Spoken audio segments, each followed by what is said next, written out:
In a critical situation, who does a person turn to in their thoughts? And who do they get help from? Believers say that God helps everyone. Atheists think it is some kind of supreme intelligence. Mages are certain of the existence of both God and the devil. So, who is God? Where to find God? What is the difference between knowing God and believing in Him?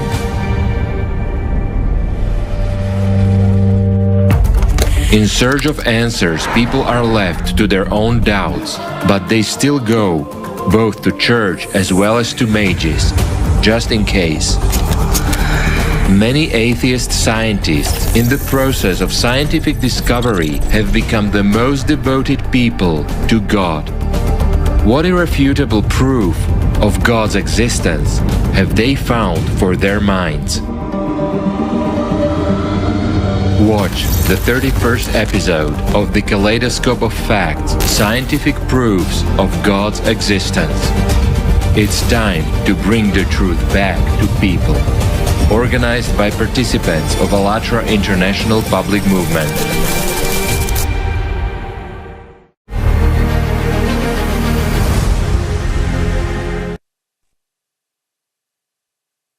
Indeed, the question of God's existence has concerned people throughout the development of humankind, because the answer to it determines a person's worldview and destiny. This is a very wide topic, and today we begin a series of programs. We are pleased to welcome you to the first part of Kaleidoscope of Facts, Scientific Evidence of the Existence of God. Today we'll have a look at the origin of the universe and life on Earth. Scientists have calculated that our universe is 14.5 billion years old. The age of the planet Earth is 4.5 billion years. Lots of animal species lived on Earth, from the smallest microbes to megalodons. Geological evidence represents that life on our planet abruptly arose and abruptly disappeared. While scientists still cannot come to a common conclusion when human beings had appeared on planet Earth, an estimate spread significantly from 6 or 7 million to 40,000 years. Yes, David, not only are scientists unable to arrive to a common understanding of exactly when human appeared on our planet, but there are still debates about how we came to be here and how life appeared on Earth in the first place. There are many opposite points of view. Some believe that we are descendant from apes in the process of evolution. Others that we are originated in the image and likeness of God, and we have His spark of life inside us. When had the moment of separation between science and religion begun? Who got benefits from that? And what has led it to? You will find out about it in our episodes. This episode is organized by volunteers from all over the world. Our program is broadcasted on thousands of media platforms and simultaneously translated into 17 languages. While preparing this Kaleidoscope of Facts, we have interviewed many scientists and we have studied many scientific articles and publications. In our research, we relied on the knowledge presented in the books by Anastasia Novick and in the videos with the participation of Igor Mikhailovich Danilov. We begin our study from what scientists do say about God. Let's watch a video.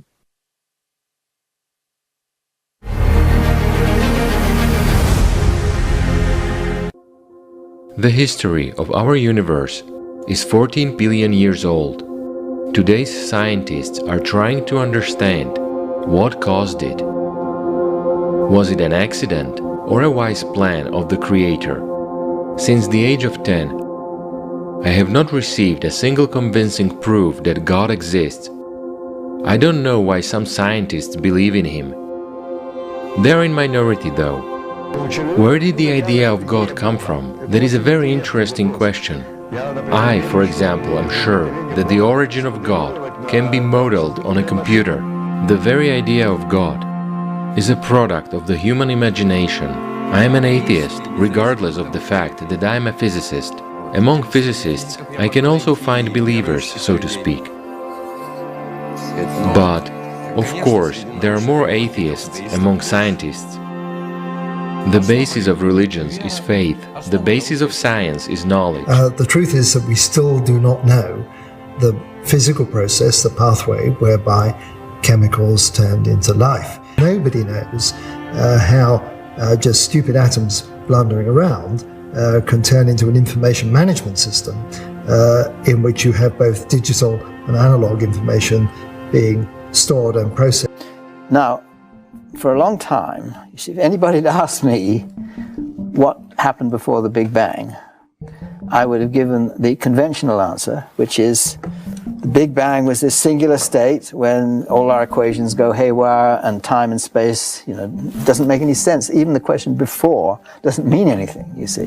If you run the cosmic movie back into time, you come to a moment, perhaps 15,000 million years ago, in which all the matter in the universe was touching in, if you like, a point.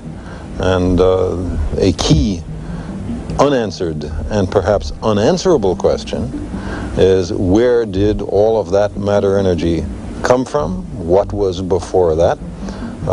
And if it was made from nothing, who made it? And who made the maker? We are given one universe. Why are you asking questions? Let's assume that we have a closed universe. If you take the universe, organize it the way you think it would be natural, here it has just started. Let's make it some kind of curvature that you would consider natural. And people did the math. It turns out that a typical closed universe would have to last about 10 to the minus 43rd power of a second. 1 billion, a billion, a billionth of a second, and another thousandth of a second. There are equations that describe the material world, and there are equations that do not describe the material world. There is a certain set of rules. This is the information by which material objects will be created. It contains no energy. It is like a matrix of possibilities. It exists before matter came into existence. Information exists before matter existed. Who creates this information? I have the only answer. Absolute nothing creates it. That is, the absolute nothing that manifests itself as everything. And what we study with modern science is just a consequence of this plan by which it is constructed.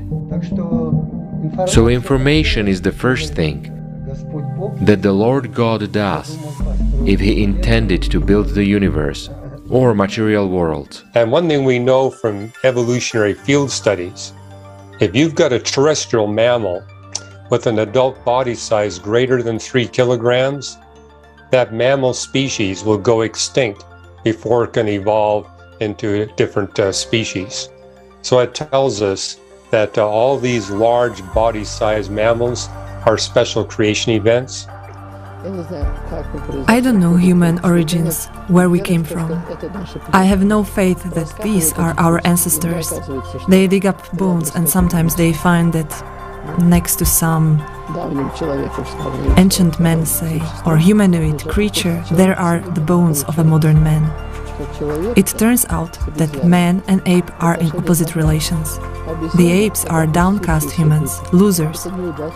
They are the people who climb the trees, not the people who were our ancestors.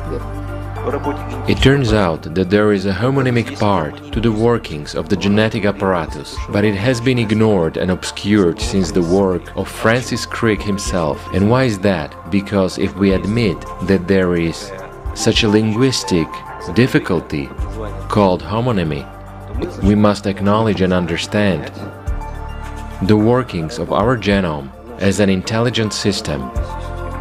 And this, according to materialists, from genetics, from biology, is not good. It leads to the idea of God. But what makes life seemingly magical, what makes it so different from just any old complexity, non-living complexity, is the way it organizes and manages and stores information. So I focus in on that information storage and management aspect. And for me, the true problem about life's origin is I call that the software of life. It's the coming into existence of that software, not the hardware stuff. The question of whether God is bound by the laws of science is a bit like the question. However, until recently, it was thought that the laws would necessarily break down at the beginning of the universe. That would have meant that God would have had complete freedom to choose how the universe began. Some people wouldn't agree with you to this universe creation mechanism because they'd say quantum mechanics only applies once you have a universe. That the laws of physics demand that there actually be a universe before. Or nothing has to be like nothing. Either you have a blank which is like nothing at all, or you have something. Logic requires that one or the other of these things be the case. Einstein was the first to realize that the violation of the classical principle of causality is related to the existence of superluminal velocities and causes time reversal and leads to the existence of instantaneous signals, which he also has a bearing on in some scientific works. So indirect evidence of the existence of God is superluminal and instantaneous transfers of information from one point of the universe to another. Do you understand? And it is very important. And we now find, theoretically and experimentally, that such information signal transmissions exist. And we now have observational evidence that that's correct to about 15 places of the decimal. Then space and time must have a beginning. Space and time must be created, which implies that there's a causal agent beyond space and time that created our universe of matter, energy, space, and time. God did create the universe about 13.7 billion years ago, and of necessity has involved himself with his creation ever since. The purpose of this universe is something that only God knows for sure, but it is increasingly clear to modern science that the universe was exquisitely fine-tuned to enable human life.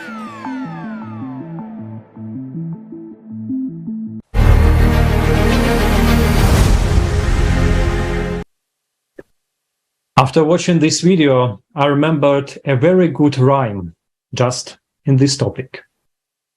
In one window, look two. One saw the rain and mud. Other, green foliage ligature, spring and the sky is blue. In one window, look two. And indeed, how often do we look at the same thing and see exactly the opposite, if there is no understanding of the essence of what is happening? You know, I think the audience might have a question. How can you observe the same object or process and see something totally different? I propose to make a small test to understand. Which way do you think the ballerina is spinning? Look carefully. Some will say clockwise. Others will say opposite. But what is really going on? It's a flat picture that changes shape on the flat surface, so it can't spin. We see spinning because the brain fills in the details, like in the video below. If a person does not have an understanding of the process, then there may be a conflict. Where is the ballerina spinning? And if the conflict is inflated, there may be even emerge opposing parties of the left spinners and the right spinners. Aren't conflicts and contradictions like these that arise within science when, after observing and studying the same thing, scientists come to different conclusions because they don't know the truth? For example, as in the theory of the creation of the universe, we give the floor to Jonathan.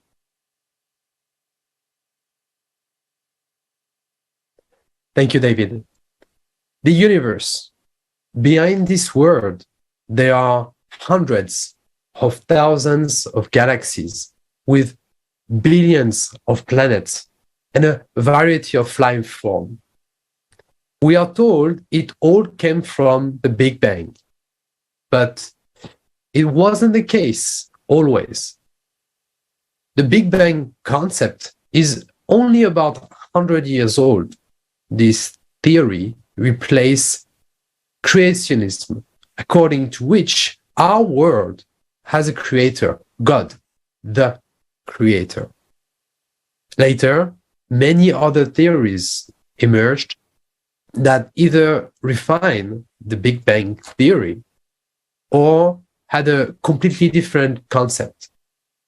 The authors of the new theory were often actually very famous people, scientists. But despite this, their theory did not become very popular. In recent years, there has been a talk of a crisis of cosmology. This is due to the fact that the data obtained from telescopes do not coincide with the calculated ones. And the more accurate the instrument becomes, the larger the deviation becomes. In May 2004, New Scientist magazine published an open letter on cosmology, Cosmology Statement, signed by 35 astrophysicists and physicists, starting with that the Big Bang theory has not been proven, that it is predictions are refused by astronomical data. Among the co-authors of the letter, in addition to Eric Lerner himself, were some well-known scientists who had major contribution to astrophysics and astronomy, such as Hermann Bondi, Thomas Gold, and Jayan Narlikar. Since then, more than 200 more astronomers and physicists have signed this open letter. This list questions: how did the Big Bang theory emerge in its first place? The main evidence in favor of the Big Bang is two facts: the constant expansion of the universe and the Rayleigh radiation. So, how did scientists determine that the universe is expanding? This picture shows that light reflected from an approaching object takes a blue hue, and from a receding object takes a red hue. Then, when studying the cosmos, astronomers noticed a pattern, and it was that the farther the galaxies, the greater the red range is in the spectrum.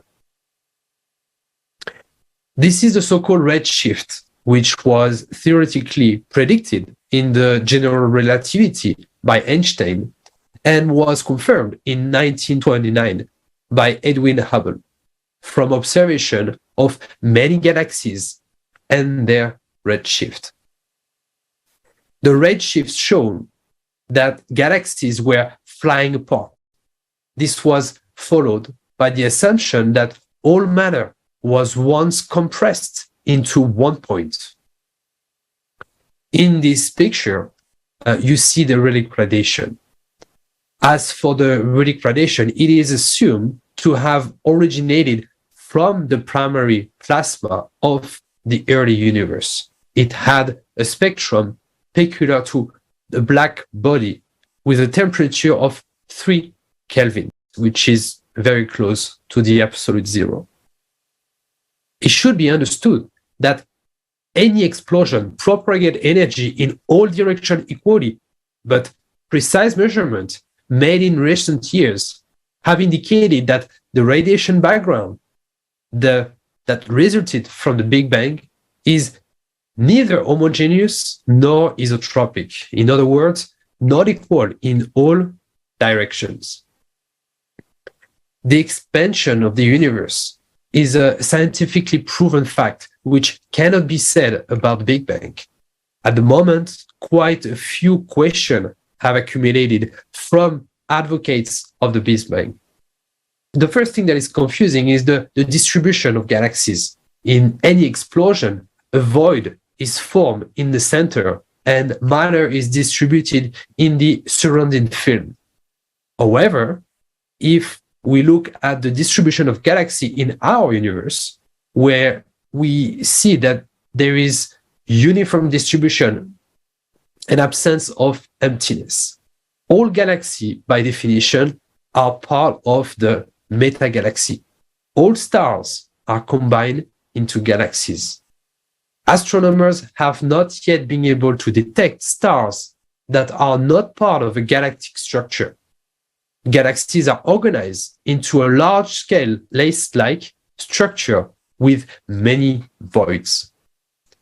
For example, in 2008, a group of Israeli scientists led by Adi Zitrin and Noah Brosh discovered a group of 14 galaxies like bread strung on a string of dark matter.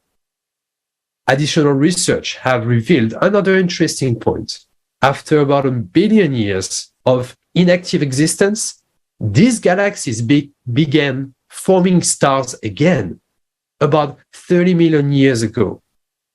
This is unexpected because it is believed that only the interaction of galaxies with each other can start the process of star formation again.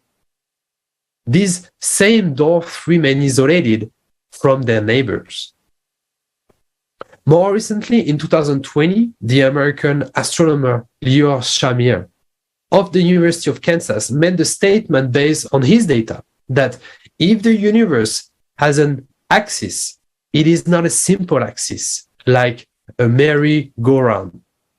It is a complex alignment of multiple axes that also have a certain drift, meaning the galaxies are not arranged chaotically, rather in a strictly defined order.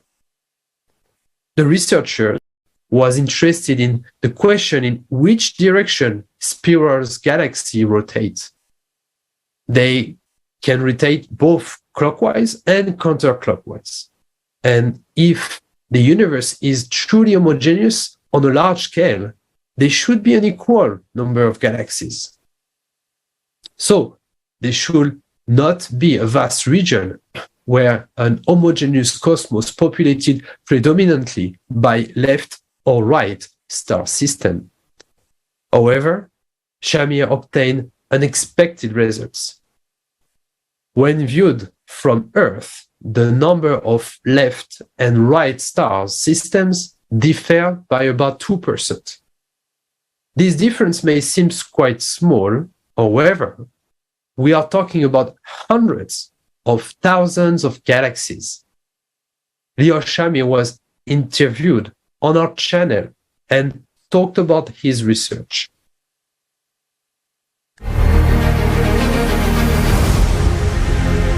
Conclusions, then what we see here, first of all, we see that the universe is not completely random as some of my colleagues tend to believe. There's something that we call the cosmological principle. It's a working assumption that has not been proven, But that is the working assumption for almost all modern cosmological theories, and it means that the universe is completely random. Wherever we are in the universe, or whatever direction we look at in the universe, we're going to see about the same thing because everything is randomly distributed inside the universe. And my research shows that that's not necessarily the case. The universe has a certain pattern. It's not completely random, and we see it also in other probes right now. It's not just my research that shows it. We see other probes that are showing that the universe is not random. Specifically, what my research shows is that not just the universe is not random. When you go deeper in the universe, which means back in time, we see that the universe was even more structured, the structure was even more defined when the universe was younger. And that leads us to the idea, to the contention that when the universe started, it didn't start randomly. And perhaps what the data shows, that it is possible that the universe started when it was rotating as it started, which means that perhaps an external force was acting on the universe when it started. So one of the explanations could be that there could be something more than the universe. There could be maybe multiverse, many universes, could be other things that it's not, I don't want to make any conclusions right now, but it looks like, and it shows that there are other forces that were acting on the universe when the universe started. If the universe was completely random, then we expect to see an even number, more or less even number of galaxies that rotate clockwise and galaxies that rotate counterclockwise. Should be about the cosmic microwave background, which is radiation, very old radiation, starting just relatively shortly after the Big Bang. One interesting thing about the cosmic microwave background is the cold spot, CMB, what's called the CMB cold spot. So we expect that if the universe is completely random, we expect the cosmic microwave background to be randomly distributed. And we see some evidence that it's not randomly distributed. And the source of it is still in discussion. So the universe is made of clusters and filaments. And galaxies within filament also tend to rotate, to be aligned in the way they rotate. And again, we can assume that because they're gravitationally interacting with each other. The thing is about my research and a few other studies that were done is that those galaxies tend to be aligned in their spin direction, even if they're way too far from each other to interact gravitationally. What does make them spin in a uniform way? That's a mystery. And there's no explanation, and that's why we need more research to understand these things. Here are just 3 telescopes, in comparison of 3 telescopes, but all telescopes, all of those 3 show the same thing. They show that the galaxies, the spin direction of galaxies is not randomly distributed. There is a pattern in that, and the pattern is such that it makes an axis. So the spin direction of galaxies are distributed in the universe in the form of a certain axis, and the universe might be oriented around an axis like that. As we have more instruments, we can see more, and that drives our curiosity further. What is this place that we live in? What can we know about it? And what other information can it tell us about it? And if you talk about ancient manuscript, then the history of human history has been always like that. We've always wondered about our place in the universe, and it changed based on the instrumentations that we had. So if we thought that we have just one planet, there's just one planet in the universe, which is the Earth that we live in, and there's just one star, which is the sun. There's just one sun, and then we learned that the other stars that we see in the sky are suns, and then we thought that we had just one, and those stars make a galaxy. We learned that they make a galaxy, and then we thought that the galaxy, that's the universe is made of just this galaxy, and that wasn't that long ago. That was at the time when we have good technology, like we had cars and airplanes and radio and TV, and we had all that technology, and we believed that the universe is made of just one galaxy, and that was an argument made by pretty clever people who insisted that we have just one galaxy in the universe, although we had telescopes, strong telescopes, and we could see thousands or maybe hundreds of thousands of galaxies in the sky, and we insisted that these are not galaxies, these are clouds inside our galaxy that may look like galaxies, but they're not real galaxies. And we insisted that the universe is made of just the Milky Way, and then it changes when we learn that these are actually our more galaxies. The universe is much bigger than we thought in the past. The universe, again, surprised us because one of the arguments to say that what we see in the telescope are not galaxies is that if we believe that these things are galaxies, that means that the universe is too big. That would be crazy. But who defines crazy here when we talk about the universe? And the universe, again, surprised us and taught us some humility. And if we go to the ancient manuscripts, so these people, maybe they did not have the instruments that we have today, but they had their own intuition. These are theories and none of them has really been proven. We don't have one proven solid cosmological model. Even if we say that sometimes we say that we do, or we claim that we do, we had those models in the past, and we learned that they were not even near what the universe is.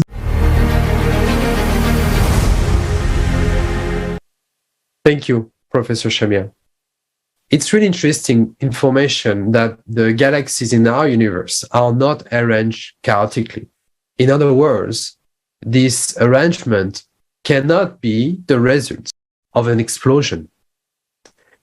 The second point, you have to understand that the Big Bang theory says that all matter was compressed into a point of incredible density, but no one talks about how a state with such a high density arose and where this matter came from in the first place. The third point that confuses many scientists is the different speeds which galaxy moves away from the center of the explosion. Nearby galaxies move away slowly, but distant galaxies move away quickly. This can be seen in this picture. And it is a paradoxical fact that acceleration of galaxies lacks logic. Since the velocity of an exploded pieces of matter must decrease as they move away from the center of the explosion. The fourth point, the initial explosion must have set all the matter in the cosmos in motion along the radius from its center. And according to the principle of conservation of angular momentum, no spiral motion would be possible in it. However, we know that everything in the universe moves in spiral. The universe, galaxies, planets, and even the electron. Therefore, the beginning of the universe from the Big Bang seems completely impossible. It is like the fragment from an exploded missile. Instead of flying in different directions, would begin to slow down and still rotate. The fifth point, it is unclear why at the explosion the matter that was flying apart did not spread out at the level of an atom before galaxies were formed from them. One more point. The development of life is in many ways contrary to the basic law of physical world. For example, the second principle of thermodynamics, according to it, all processes in the universe go in the direction of entropy, increases chaos. Yet, life does not degrade. On the contrary, it develops. And this process has been going on for more than 13 billion years. Therefore, life exists contrary to the second principle of thermodynamics and in accordance with a predetermined program. From what we have heard, it becomes clear that, in fact, there are two views on the origin of the universe. The first view states that the universe was as a creator. The second view states that the universe acquired this form as a result of certain physical laws. However, first of all, the physical law of development had to be created by someone. They could not appear from nothing. The second of these laws are based on a certain constant. If we change slightly, life in the universe becomes impossible. Scientists have concluded this. Thank you for your attention. Next, we will hear about the fundamental constants of Sergei Sukhunos, candidate of technological sciences and cosmologist. I suggest you to watch the video.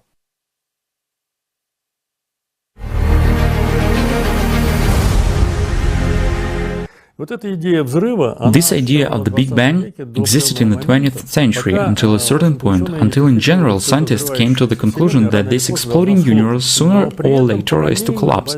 But at the same time, there came up a curious puzzle that stirred the minds of most of the world-leading scientists in the middle of the 20th century. This is the so-called problem of large numbers. What is its essence? The point is that the ratio of some Coulomb forces, say, and other forces' length, masses, and times gave the same number, in fact, 10 to the 40th power. And this number, 10 to the 40th power, was so impressively mysterious. Why? Because it did not come from any theory. They started solving this problem and found out that since the constants are the basis of this problem, let me remind you that our world is made of protons, electrons, and so on. That is, it's an atomic world where there are constants. The mass of the proton, the charge of the proton, the mass of the electron, all of these are measured with the highest degree of accuracy, with the highest possible degree of accuracy. On the slide you see that the mass of the proton is one integer, and further a dozen or two digits and 53 in a period. Then these 53 can be continued indefinitely. It turned out that all these particles, charges, etc. are very precise, and it is their combination that gives the exact number 10 to the power of 40. But they began to think, maybe these constants are just not everlasting, maybe they change. They started checking them, it turned out that the constants do not change. And when they began to change these constants in theory, that is the mass of the proton and so on, they suddenly discovered the paradox that led to the formation of the anthropic principle. Maybe you've heard something about the anthropic principle, or perhaps you haven't. Astrophysicists, the world's leading scientists, came to the conclusion that the universe was planned and developed with the initial assumption that life would appear in it and that its crown would be human. The creators of such a picture of our universe explicitly or indirectly implied the actions of the supreme creator of our world. That is, this conclusion was drawn not by some theologians, but by the leading physicists of the world. This is the so-called anthropic principle. Why? Because the universe is arranged in such a way that the slightest change in these constants leads to a change in processes, and life becomes impossible.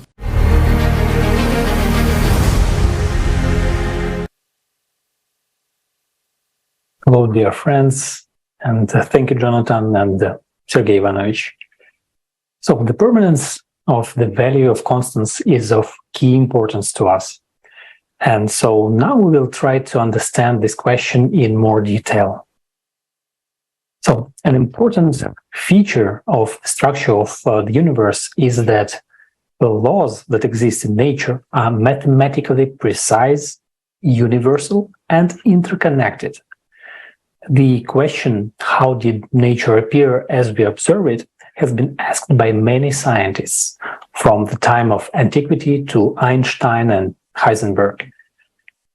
One physicist, Freeman Dyson, writes, "The more I examine the universe and the details of its architecture, the more evidence I find that the universe is, in some sense, must have known we were coming."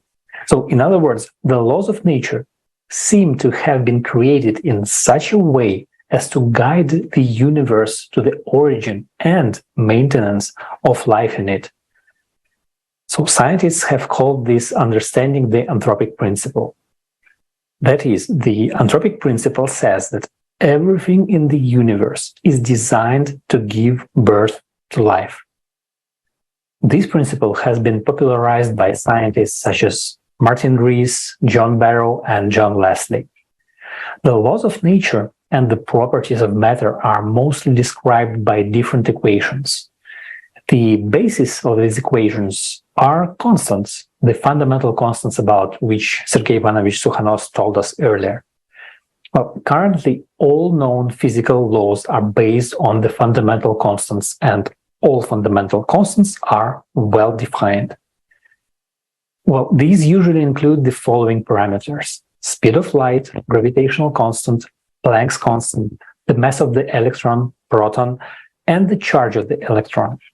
But also vital parameters are the electromagnetic coupling constant, the level of entropy in the universe, and even the half-life of beryllium-8, on which the formation of carbon and other chemical elements required to life depends. So the fundamental constants are not deduced from any more general principles, and there is currently no theory to explain why they have certain values, meaning the fundamental constants simply exist as a fact, and scientists do not understand why they have such values and how they are obtained. The only thing that science can do is to measure them. On this point, John Barrow, one of the physicists who worked on the anthropic principle more than any other, said, "This is the holy grail of fundamental physics, and it means the numerical calculation of none of the constants of nature has ever been done. So far, the only way we can know their values is by measuring them. This seems unsatisfactory." So scientists have calculated that if the value of even one of the fundamental constants is changed in the most insignificant way, the universe cannot exist. At first view, it might seem that nothing significant would happen if a constant, for example, Planck's constant, is changed, even slightly. But the analysis demonstrates that changing even one of the fundamental constants while the others remain unchanged leads to the impossibility of existence of the basic stable coupled states, nuclei, atoms, stars, and galaxies. So anyone who knows physical equations can verify this. There are several amazing correlations between the constants that characterize the universe. They were even called coincidence of large numbers, which we also heard about from Sergei Ivanovich. In equations and in physical theories, large numbers of the order of 10 in 39th to 10 in the 44th power are often found.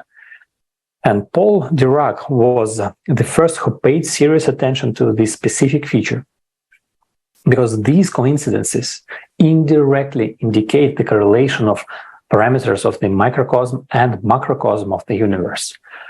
Many famous physicists such as Eddington, Dickey, Howell, Carter tried to explain these coincidences, but the observed numerous coincidences of large numbers do not find an explanation. They just are. One of the coincidences connects the Hubble constant, H0, that is the expansion rate of the universe, with atomic constants, for example, the mass of proton, electron charge, Planck's constant. It is known that Planck's constant is the basic constant of quantum theory describing the physics of the microcosm relating the value of a quantum of energy to its frequency. On December 14th, 1900, Max Planck, at a meeting of the German Physical Society, proposed a formula for the spectral power density radiation of an absolutely black body with constant H. The idea was that any energy is absorbed or emitted only in discrete portions, quanta. Based on this constant, scientists conduct spectral analysis of matter and explore both the macrocosm, galaxies, black holes, the universe, and the microcosm, that is, everything that cannot be seen with the eyes. And that is, the expansion rate of the universe, the Hubble constant H, is an observable process, but they observe it using spectral analysis, whose equations are based on the energy frequency of the quantum, that is, Planck's constant. So the question arises, how to explain this coincidence if the difference between the size of the nucleus and the size of the universe is enormous? Is it purely random, or can it be predicted theoretically? John Barrow thinks it is possible only for an inhabited universe, because only due to such parameters of constants are those forms of life possible that are characteristic of our universe. In 1986, he co-wrote with Frank Tipler a book, The Anthropic Cosmological Principle, in which he stated, "The universe as it exists was created for the purpose of generating and supporting observers. Observers are necessary for the creation of the universe. An ensemble of universes with different fundamental laws and constants is necessary for our universe to exist." So let's start with the first statement. According to modern theory, at the beginning of the formation of the universe, very high temperatures helped the fundamental particles to unite to form atomic nuclei, and then the simplest atoms, hydrogen and helium. These are the lightest elements in Mendeleev's periodic table. So theoretical and observational data point to the formation of these elements in the first 3 minutes after the Big Bang.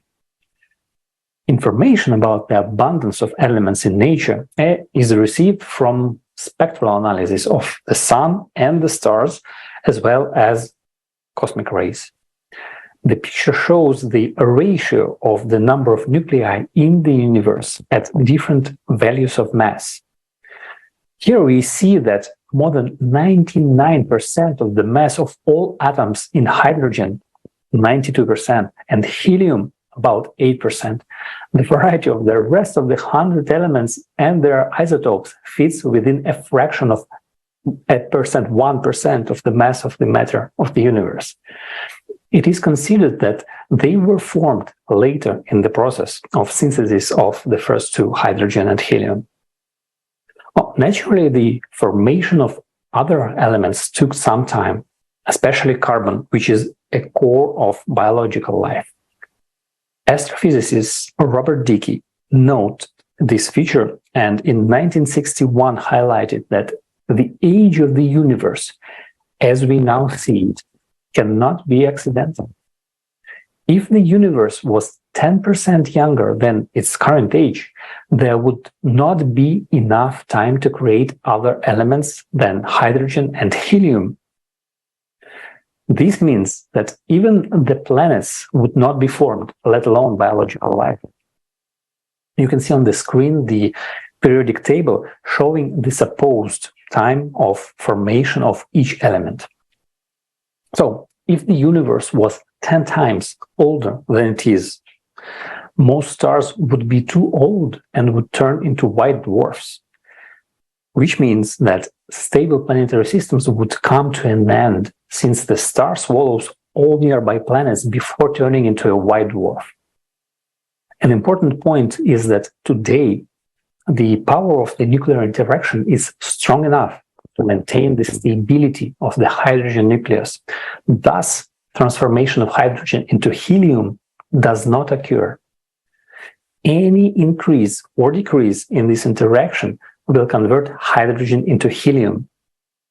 Without hydrogen, the existence of water and long-living stable stars, which is necessary for the emergence of life as we know it, is impossible.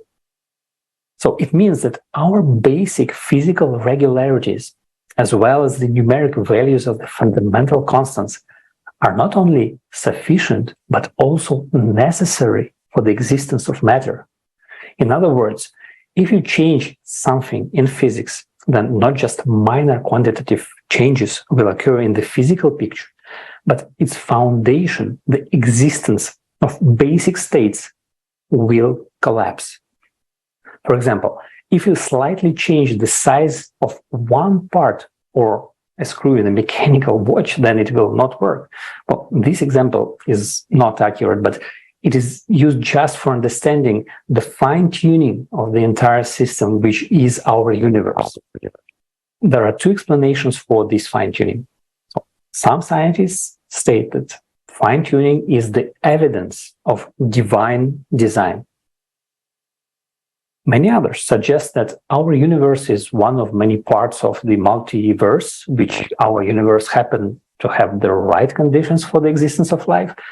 Now, in fact, none of the major scientists today claim that fine-tuning was simply the result of random factors operating within the same universe. John Leslie, a leading theorist in the field of anthropic principle, wrote a book, Infinite Mind, where he proves that fine-tuning is best explained by divine design. He says he's not impressed by individual arguments that the examples of fine-tuning, but by the fact that those arguments exist in such abundance.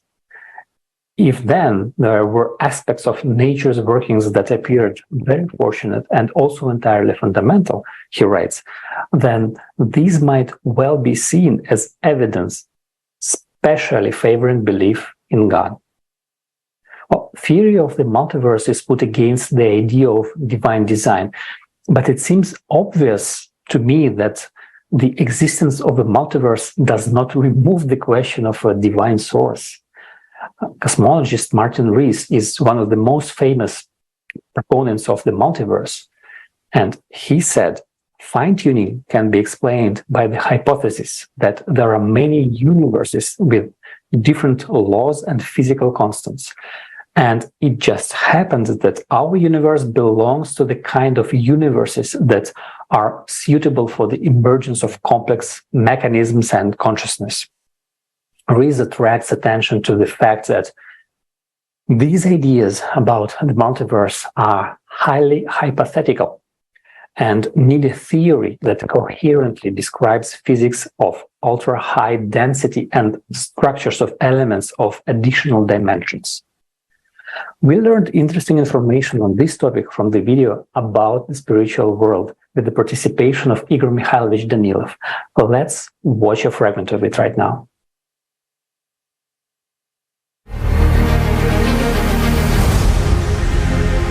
The theory of the multiverse implies that multiple universes which originated in one point exist in parallel. This is really so. Even in this territory, in the space where our universe is located, there are a lot of parallel universes, a different frequency. That's it. I mean, the fundamental frequency. We'll return to that. What are multiple multiverses in modern understanding? According to our modern understanding, our universe originated from one point.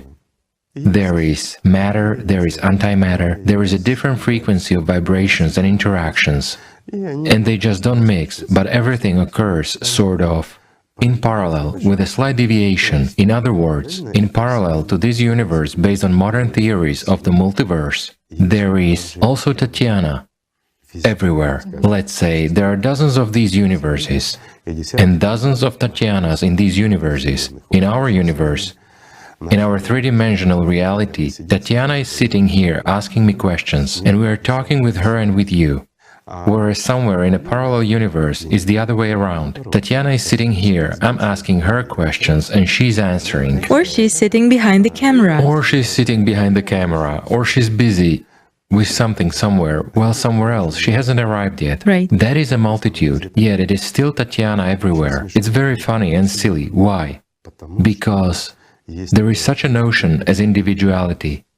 That's impossible. There are universes and they develop in parallel, but I'll put it this way, not only people are not alike, even galaxies are not alike.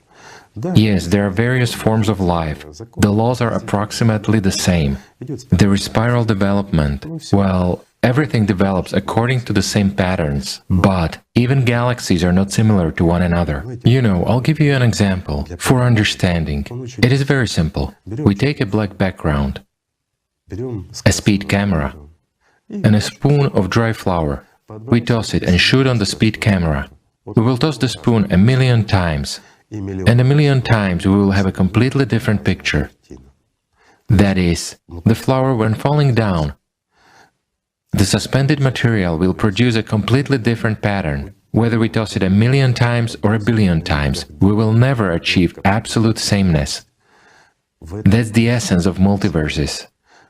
Yes, they are multiple. Yes, they exist. No one denies that. And in fact, we can already prove some things experimentally. But they have their own life. And now a question arises. How can a lot of universes originate in one and the same point? Several universes. Right. Just to make it clear, everything depends on the fundamental vibration. Resonance. Absolutely right. In other words, what is this universal resonance or fundamental vibration, universal vibration? It is what works at a certain frequency. Meanwhile, our entire matter feeds on one energy. The entire universe consists of one energy.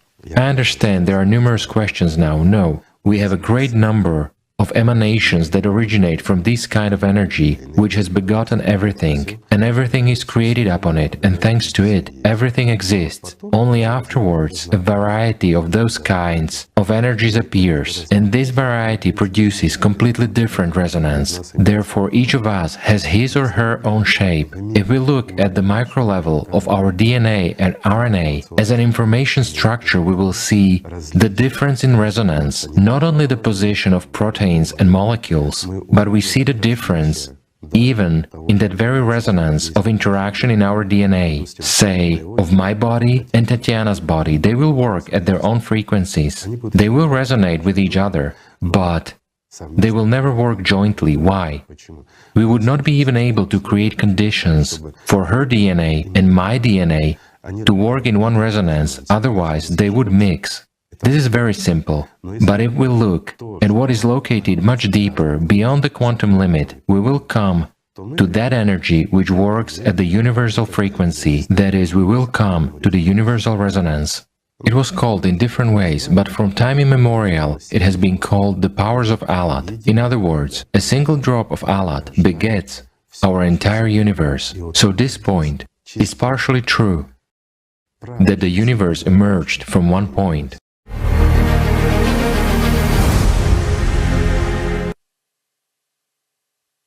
Thank you, Igor Mikhailovich. So, all matter in our universe works at a certain frequency and is fed by one energy. It is a single resonance or fundamental vibration, and single vibration. And the anthropic principle is just a consequence of this phenomenon.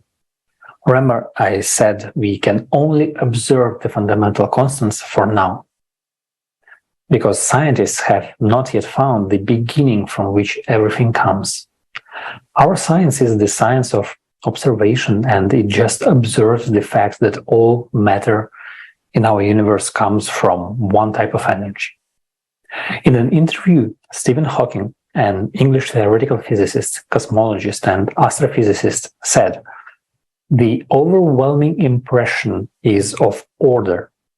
The more we discover about the universe, the more we find that it is governed by rational laws. If one liked, one could say that this order was the work of God." Thank you for your attention, and I pass the floor back to the hosts. Thank you, Alexei. Thank you, Jonathan. The main point I made from the above is that the universe was created according to a certain inviolable laws. Everything in the universe is perfectly ordered and regulated by someone. And most importantly, the universe was created for one purpose, so that life could exist in it, so that human beings could live and develop in it.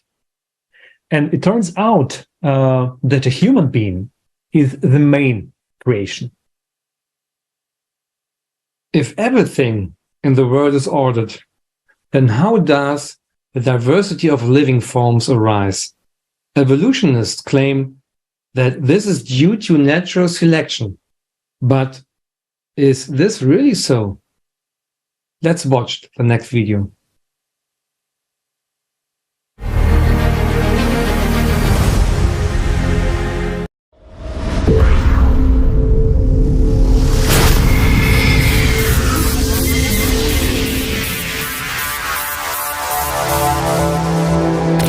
Man is the only animal for whom his own existence is a problem which he has to solve.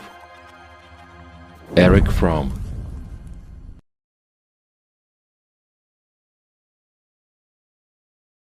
What a pity! So little time and so many interesting things. I have to hand in my work tomorrow.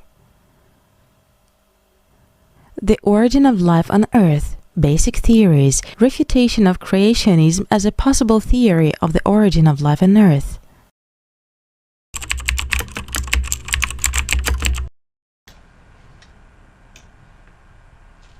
Until the middle of the 19th century, world religions had exclusive rights to deal with issues from the realm of human ideals. Creationism was the prevailing view in people's minds about God's creation of the universe and a human being.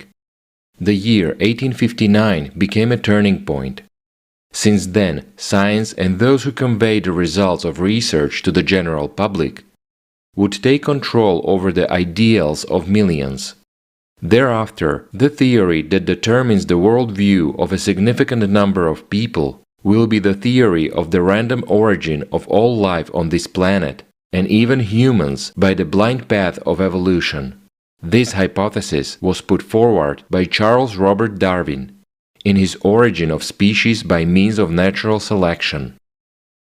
It's quite right. All that's left is to pick up modern concepts that describe evolution. That would be enough to disprove creationism, because science must have gone a long way since Darwin. Probably I'll find all the necessary arguments very quickly. Let's get started. Life appeared on Earth more than 3.5 billion years ago. It's difficult to designate the moment more precisely. Today, there are 8 scientific theories of the origin of life. First, panspermia. Second, spontaneous generation. Third, primordial soup. Fourth, chemical evolution. Fifth, black smokers, underwater volcanoes.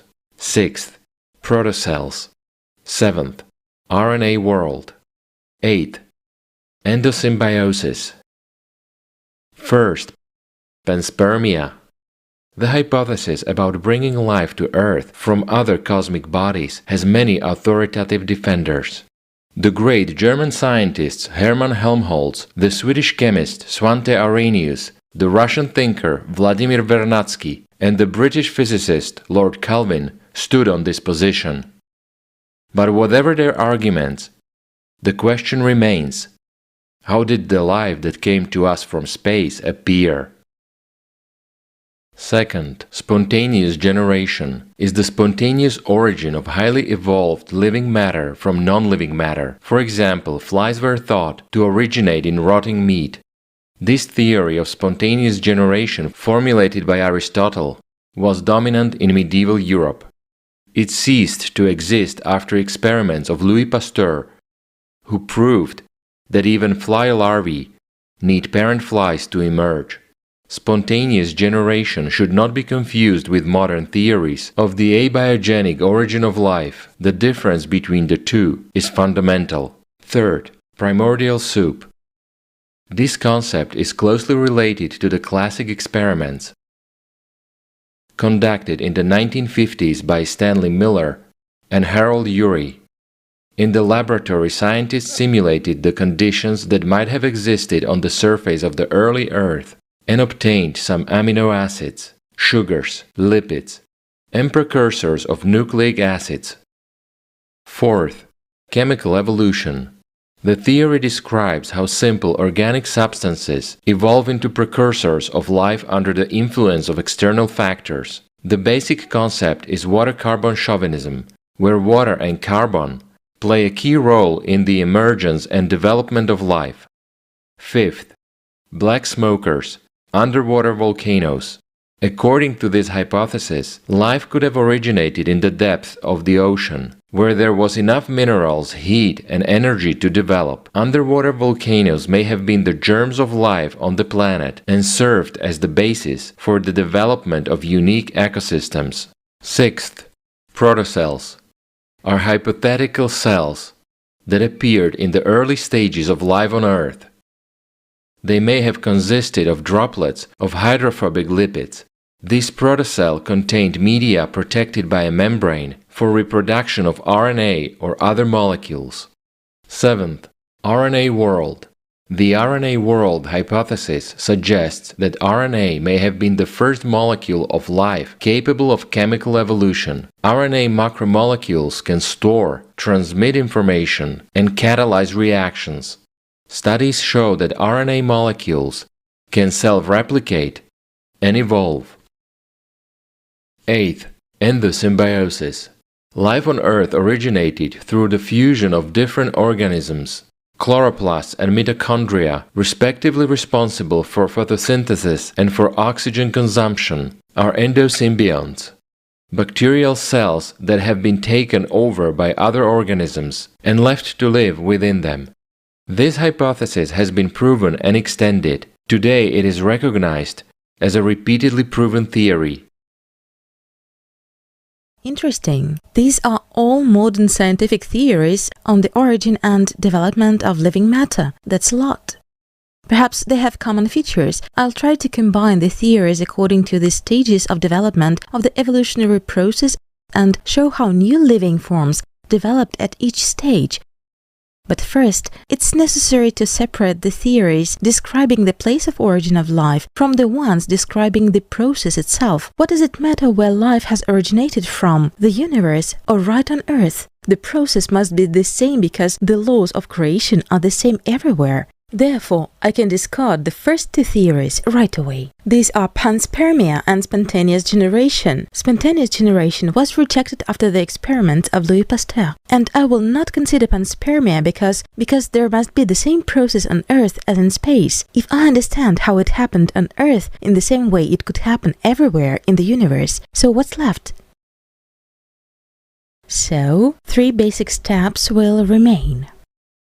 The first stage, random synthesis of organic molecules from inorganic chemical elements. This includes theories 3 and 4, the primordial soup and chemical evolution.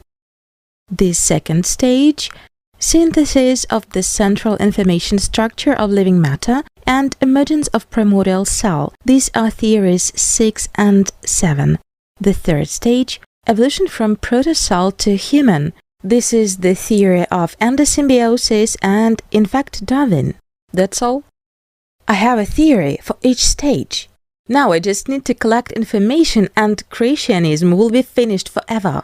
And why do we need God when science has explained everything? And don't let Alex bother me with his faith anymore. I'll mail him this term paper and I think we'll solve this issue forever. I will start with the first step. Random synthesis of organic molecules from chemical elements.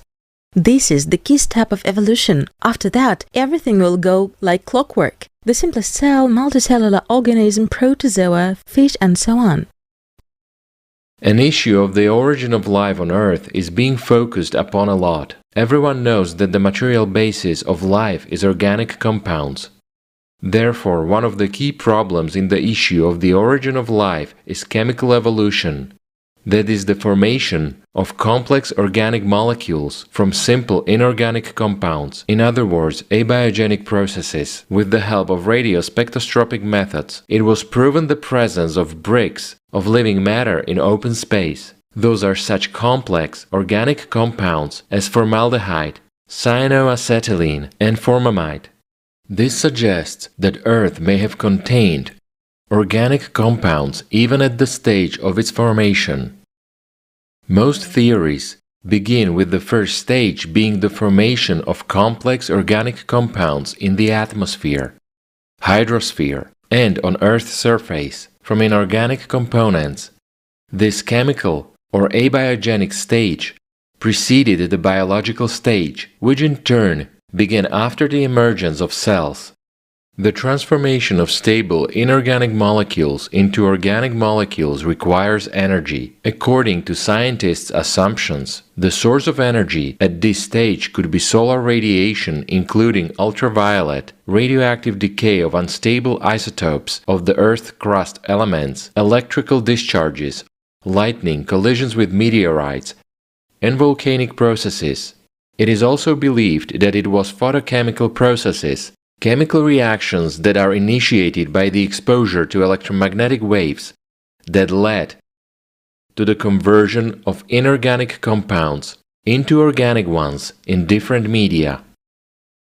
Assuming what these primary conditions might have been, scientists tried to recreate them in vitro. Laboratory experiments proved the possibility of synthesizing organic compounds, including amino acids from mixtures of simple inorganic compounds when exposed to an energy source. For example, American biochemists Stanley Miller and Harold Urey exposed different gas mixtures, H2 plus CH4 plus NH3, circulating over boiling water to electric discharges.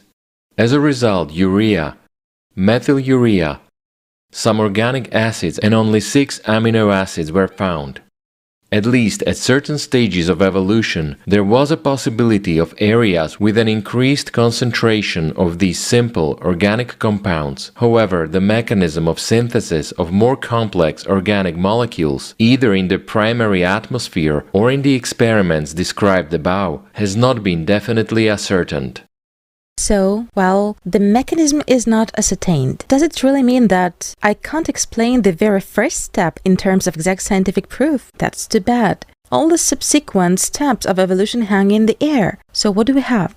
Some scientists say that ultraviolet light contributed to the origin of life, but ultraviolet lamps kill bacteria. Not for nothing they hang in all hospitals. And other scientists say that, yes, ultraviolet is destructive, so life originated in the depths of the ocean near volcanoes, black smokers. Strangely, they don't have a consensus. Well, let's say it is clear how the primary building blocks of life, the amino acids that make up proteins, appear in this primordial soup. But how do you bridge the gap between the amino acid and the protein, which carries the hereditary information encoded in DNA? Who taught proteins to store and transmit this information? What made the bricks assemble into a factory? That is the question. Now, the most popular theories are that life emerged on Earth under special geochemical conditions, either near hot springs at the bottom of the ocean or in mudpots near volcanoes. However, the existence of organic matter is an important but insufficient factor for the origin of life on Earth. In order to fully explain the theory of the origin of pre-biological form of life, it is necessary to solve the problem of exact replication of protein structures. Why is it so important to solve this problem? Because proteins play a major role in the regulation of metabolism in various cells in the organism. That is, the existence of a living cell without protein structures is impossible. According to the theory of academician Alexander Ivanovich Oparin, a further step on the way to the appearance of protein bodies could be the formation of so-called coacervate droplets, molecules, water envelope of which acquired clear boundaries and separated the molecule from the external environment. Coacervate droplets could also arise during simple mixing of various polymers. In this case, polymeric molecules were self-assembled into multimolecular formations which were capable of absorbing substances from outside as open systems. When catalysts, including enzymes, were introduced into coacervate droplets, various reactions took place in them, in particular polymerization of monomers coming from the external environment. Due to this, the droplets were able to increase in volume and mass, and then split into daughter formations. As a result, coacervates were able to grow. Further, the coacervate droplets underwent natural selection, which ensured their evolution.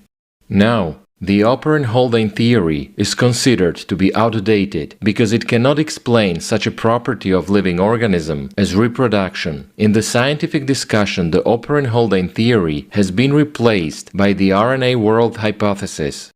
Cohesive it drops, that's good. But why doesn't anyone explain where these proteins come from? Okay, suppose somehow a chain of amino acids was formed, but they must conjoin in the right order, so that the protein not only coagulates in space, but also could undergo a chemical reaction. I do understand where the proteins come from in the laboratory, but where they came from in the primordial chemical soup billions of years ago, when there was nothing living on Earth? I do not understand. There must be some explanation for this. It is known that the first fundamental step toward life is the appearance of a carrier of information and mechanism of duplicating this information, that is, the interaction of DNA and RNA and proteins. This is a very complex system. Where did it come from in the primordial soup? Most likely, the first molecular systems were isolated from the environment in different ways.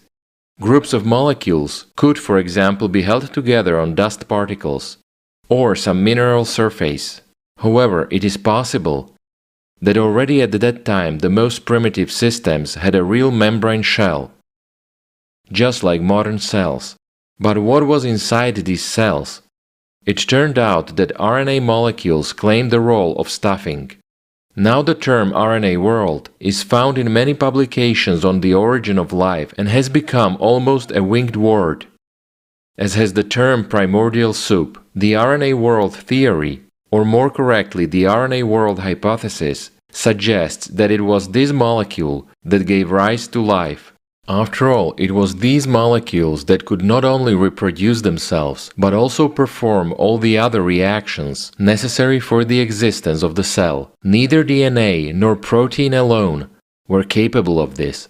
The more researchers delved deeper into the study of this molecule, the more often they discovered previously unknown functions of RNA. Most surprising was the discovery of RNA's ability to speed up chemical reactions in living systems, that is, act as a catalyst. In addition, RNAs can also be carriers of hereditary information. Naturally, the full picture remains to be reconstructed, as there are many unresolved questions. For example, why is the modern world not an RNA world? How did the transition occur? Scientists suggest that apparently ancient RNAs began to use protein molecules as tools. Such RNAs also became capable of synthesizing useful molecules from the environment for their own purposes, while gaining the advantage of reproduction. And then, according to scientists, the apparatus of transcription and translation arose with the help of evolution, and gradually the responsibility for catalysis passed to proteins and the storage of information to DNA. The tools turned out to be so convenient that they displaced their masters from many spheres of activity. It is completely unclear where this primary membrane, which holds everything together, came from. Where are the laboratory experiments that show how it emerged? And the most important question is, where did the RNA itself in these primary cells come from? Where is the reaction of its origin from inorganic compounds? And how did it sustain its life if it supposedly reproduced itself? Who taught RNA to make its own tools? And then how did proteins and DNA take over? Do they have a mind of their own? So, the first stage is nothing but questions. There is not a single clear explanation of how this fundamental step of evolution took place. What shall I do? Does it give Alex a chance? Okay, let's see what science says at the next stage of evolution, from complex protein molecules to a primary living cell that knows how to maintain homeostasis, feed and reproduce. Okay. Suppose we already have the main molecule of a living cell, the carrier of hereditary information, DNA, and the mechanism for copying this information, let's say. But how did the cell become a single whole? What does science say? First, we need to understand how the cell is organized. So what is the protozoa unicellular organism? The structure of a single-celled organism is infinitely complex. For example, E. coli. It is as small as 3 micrometers. For understanding, it's 3,000ths of a millimeter. For such an organism to live, that is, to be autonomous, develop and reproduce, it needs 4,400 genes. Or, in other words, about 4.6 million letters. which describe everything in this cell. Therefore, these letters must be ordered in a very precise, meaningful manner and located in a place protected from external influences inside a complex membrane. The cell must reproduce. Therefore, a mechanism to transcribe the letters from DNA to RNA, which describe the internal structure of the cell, is needed, and the mechanism of translation from RNA language to that of proteins. This complex system is capable of producing at least 4,400 different types of proteins, necessary for the entire life cycle of the cell: respiration, movement, nutrition, and reproduction. And all this equipment is just for the protozoan, single-celled creature, and we don't even mention how this creature analyzes its surroundings and makes decisions. Impressive, especially when you remember that all organisms and the human body are born from a single cell. But it's already a mature organism. How could it all come together and start working together so that it could go on living? Where is the assembly mechanism hidden? I have to understand what scientists say about the emergence of the primordial living cell at random and the formation of its structure. Fred Hoyle, a famous British astronomer and cosmologist, member of the Royal Society, in his book Evolution from Space, writes, "There are about 2,000 enzymes, and the chance of obtaining them all in a random trial is only 1 part in 10 to the power of minus 40,000, an outrageously small probability that could not be faced even if the whole universe consisted of organic soup." Indeed, if you try to calculate this value and define in numbers such a probability, you will get 0. The probability of synthesizing a single protein consisting of 300 amino acids is 1 chance per 2 by 10 to the power of minus 390 degrees. Again, this is negligible. If we reduce the number of amino acids in a protein to 20, then the number of possible combinations of the synthesis of such a protein will be 10 to the 18th power. It is only an order of magnitude greater than the number of seconds in 4.5 billion years. It is easy to see that evolution on Earth simply did not have time to try all the options and choose the best one. Considering the fact that the amino acids in proteins are chained specifically rather than randomly, the probability of synthesizing a protein molecule would be the same as if a monkey accidentally typed one of the Shakespeare's tragedies. A DNA molecule consists of 50 to 245 million connected pairs of nucleotides. If you apply probability theory to these giant molecules, even the word impossible would not be sufficient. Going 1 step higher in the development of living things, we can see that a single molecule by itself makes no difference. Even the smallest bacterium, Mycoplasma hominis, H39, contains 600 types of proteins. In this case, we will have to apply probability theory to 600 types of proteins. I have never thought before what the probability of spontaneous cell birth is. It is staggering that the time of our planet's existence would not be long enough for it to emerge by chance. And that's not all. Assembling a cell is half the battle. It must still come to life, that is, feed, develop, and multiply. And this is only possible under certain environmental conditions. I read that the complexity of processes that take place in one cell is compared to the complexity of managing the entire universe. I wonder who then so wisely controls the life of a cell and even the whole universe. If a simple cell of living organism were enlarged until it was 20 kilometers in diameter and looked like a giant balloon, capable of covering London or New York, then we would see an object of unparalleled complexity. We would see the semblance of an automated factory larger than a city and performing almost as many unique functions as all production facilities organized by humans on Earth. Moreover, this factory would possess one characteristic that none of our most modern machines have. is the ability to reproduce itself in its entirety in a matter of hours. It is believed that this structure arose through random processes. It can be found that almost all features of our advanced technological tools have their counterpart in the cell. Artificial language and decoding systems, databases for information storage and retrieval, control systems for automatic assembly of parts and components, corrective safety devices used for quality control, assembly processes based on the assembly principles and modular construction. All of the processes going on in the cell are chemical. But where is the information mechanism of control and regulation hidden? Wow, nothing but questions. When will the answers begin? Who created the primordial cell? And why do cells in turn form such various and complex biological systems? How does the cell understand what it needs to transform itself into? After all, it is an information process, and the cell is in fact a chemical plant. But management and information is a completely different perspective. I wonder, what do modern researchers say about the relationship between information and biology? Maybe here I will find the answer to my question. As Hubert Yockey notes, genetic information is a fractional, linear, and digital system. It is amazing that the technological aspect of information theory and coding theory has existed in the living world for at least 3.85 billion years.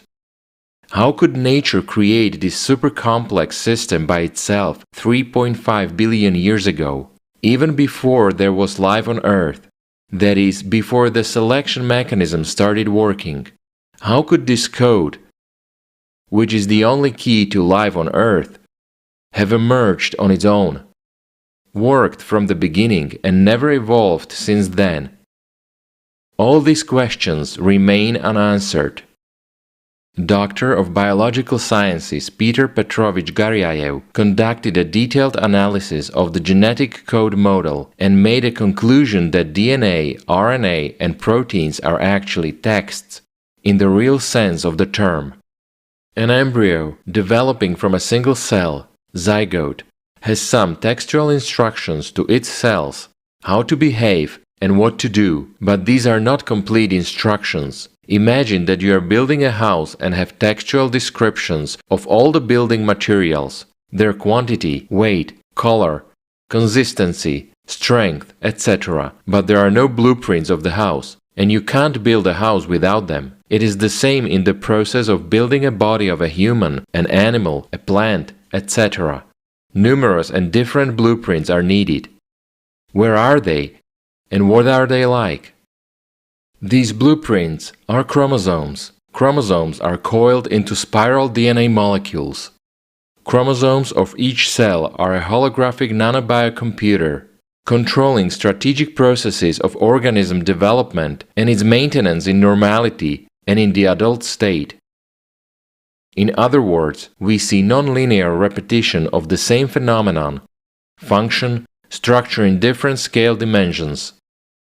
A simple and correct thought arises that the genetic apparatus, like all organisms, is a result of the Creator's work. Peter Garyayev, God's Code. Holographic and informational structures are the programs of cell development. It is clear. Let's assume that they are. But if there is a program, then there must be a programmer. So how can I refute creationism with all this information? The second stage turns out to be a failure too. My only hope is Darwin and his theory of natural selection. Surely, in all the time of biological experiments, scientists must have produced at least one new species of living beings. This would fully confirm evolutionary theory. I will try to find such an experiment, but so far 2-0 in favor of Alex. That's amazing. Do we really have to negotiate? Back in the 20s of the last century, more than 100 years ago, in the laboratory of genetics at the Institute of Experimental Biology, scientists conducted the first study in the world, the purpose of which was to confirm Charles Darwin's theory of evolution. In the process of this study, the saturation of natural populations of Drosophila with hereditary changes, mutations, was tested. As a result, not a single useful trait was obtained, and no new species was bred. Does this mean that the theory of natural selection is wrong? As biology professor Michael Pittman said, countless geneticists have subjected flies to all kinds of mutations many times. And did they get humans as a result? Unfortunately, no. Only some of the monsters created by geneticists were able to continue their existence outside the vessels in which they were kept. The flies that were mutated either died immediately, were mutilated, or became sterile. Michael Pittman, professor of biology, plant physiology at the University of Sydney. Oh, oops, what's that? Not a single new species or transitional form for 100 years? How could that be? If evolution had been culling blindly without a plan, then we would be inundated with failed species and failed attempts rejected by evolution. These lovers who didn't fit into the market must be the majority among archaeological finds. Imagine an engineer who is blindly going through the variants of car design. He puts 3, 4, or 7 wheels, 2 engines, 3 seats on the roof, headlights behind, and releases these freaks on the market. He has to let them out into the world to get them through natural selection. We should just be swamped with these loser monsters, but they are not in the archaeological layers or in modern laboratories. Oops, and Alex told me that there are biological systems indeed that you can't take a single bolt out of, and I let it slip past my ears at the time. Indeed, how could they have emerged? An engine capable of speeds up to 100,000 RPM that repairs itself and uses universal ATP energy as fuel. This engine has a design similar to that of an electric motor. Could such a device have emerged by itself in the process of evolution? This was the question Michael Behe, doctor of biology, asked himself in 1988. He introduced into biology the concept of an irreducible complexity, a system in which all parts are simultaneously necessary to ensure its operation, and the removal of even one element leads to a complete malfunction of the system. Michael Behe's conclusions in his book Darwin's Black Box, year 1996, are the following. The flagellar bacterial engine is an indivisible system of more than 40 parts, and missing even one would result in a completely non-functional system, which means that the system could not have occurred by means of natural selection. These machines, some of them are running at 100,000 RPMs and are hardwired into a signal transduction or sensory mechanism so that it's getting feedback from the environment. And even though they're spinning that fast, they can stop on a dime. It only takes a quarter turn for them to stop and shift directions and start spinning 100,000 RPM in the other direction. And just like outboard motors on motorboats, it has a large number of parts which are necessary for the motor to work. The bacterial flagellum, 2 gears, forward and reverse, water-cooled, proton motive force, it has a stator, it has a rotor, it has a U-joint, it has a drive shaft, it has a propeller, and they function as these parts of machines. It's not convenient that we give. Scott Minnick obtained similar results. He found the same 40 components in flagellate bacteria, 30 of which are unique and cannot be borrowed from anywhere else. That is, they had not previously been found in any living organism, and there was no possibility of their inheritance. The existence of any transitional species has not been found, but even if all the parts are found, the complexity of assembly remains an unsolved problem for supporters of evolutionary development. Since the discovery, scientists have tried to understand how the rotary engine could have emerged by natural selection. So far, no one has been able to give a clear explanation. A motor with more than 40 separate parts formed on its own? Isn't it a joke? Indeed, how could such a thing emerge by itself? After all, from Darwin's point of view of evolution, such an engine had to be assembled gradually, because according to his theory, all structural changes in an organism accumulate over a long period of time by means of natural selection. So what to do? Okay, I'll leave that fact for now. But it's interesting, are there other similar systems in nature from which you can't throw away even one part? Another striking representative of the irreducible system is the bombardier beetle. This small insect is a walking, living flamethrower. It has special reservoirs in its body where such substances as hydroquinone and hydrogen peroxide are accumulated.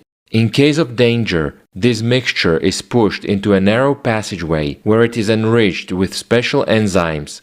The result is a chemical reaction with the release of large amounts of heat. The combat mixture is heated to about 100 degrees, and then the boiling jet is ejected towards the aggressor. Supporters of creationism say that such a complex living chemical factory could only have appeared at once, assembled. Otherwise, the beetle would simply be torn apart. That is, as in the case of the Flagellabacteria engine, such a complex mechanism was created all at once by some genius designer. It is interesting. If I wanted to create an engine like the flagellate bacterium or a flamethrower like the bombardier beetle from scratch, without any instructions or knowledge, how long would it take me? And perhaps these are not yet the most complex biological systems. I wonder how much iron, ore and other materials would have to be shaken in a special mixer to make a BMW M3. Alex would like it. I think he would make it faster himself, because if we wait for evolutionary transformations, not only our lives, but the lives of the whole universe will not be enough. And then, why will we need this BMW? And where will we go in it if there is no universe itself? Yes, in these cellular systems, everything is precisely tuned and adjusted to every fraction of a millimeter, as in the engine of a modern car. The slightest change in it will lead us to the car service instead of a pleasant trip to the countryside. And in general, if we continue this analogy, the BMW should turn into a Bugatti while driving on the roads. The longer you drive it, the cooler the car. That's absurd. But the fact is that there must be still a mechanism in living nature that transforms some species into others. Otherwise, we would only see the simplest organisms. Darwin said that this is the mechanism of evolution. When the fittest individuals survive, multiple changes accumulate in them over generations, resulting in a new species. That's the mechanism. That's where we should look for the key to the evolution of all living things. Now I need to find how to accumulate the changes in genetic information, and I'll have at least one closed item for my plan. That way I'll win back at least 1 point from Alex. Back in the 70s of the 20th century, academicians Yuri Petrovich Altukhov, Yuri Grigorievich Rychkov, and Leonid Ivanovich Korochkin discovered the law of genetic monomorphism. This law says that there are monomorphic and polymorphic genes in the organism. Studies have shown that monomorphic genes, which make up about 2/3 of the entire genome, are completely different in different organisms, and any changes in them are fatal. Thus, any change in a monomorphic gene leads either to the fact that the organism will not be able to develop already at the embryonic stage, or to the fact that the newborn creature will not be able to survive under the influence of natural selection. Polymorphic genes allow for changes and control minor traits of the species, so-called adaptive traits, such as the length of the legs, color and density of the hair, height, weight, and so on, of different dog breeds. But a dog still remains a dog.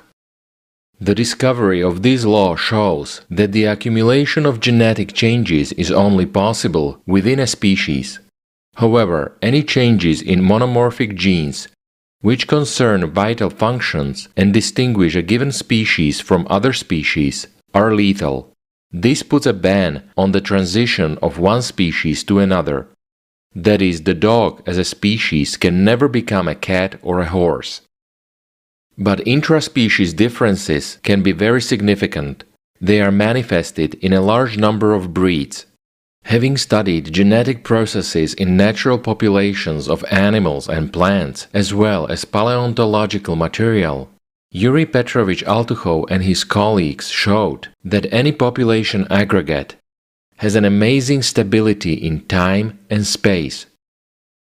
And this stability is achieved within a few generations after the resettlement of the population in the range, leaving no possibility for long and gradual macroevolutionary changes.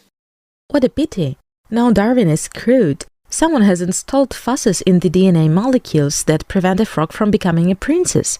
What should I do? Maybe there are some modern analogues to Darwin's theory that take into account the latest science, and after all, can explain how the modern living cell with its complex structure emerged.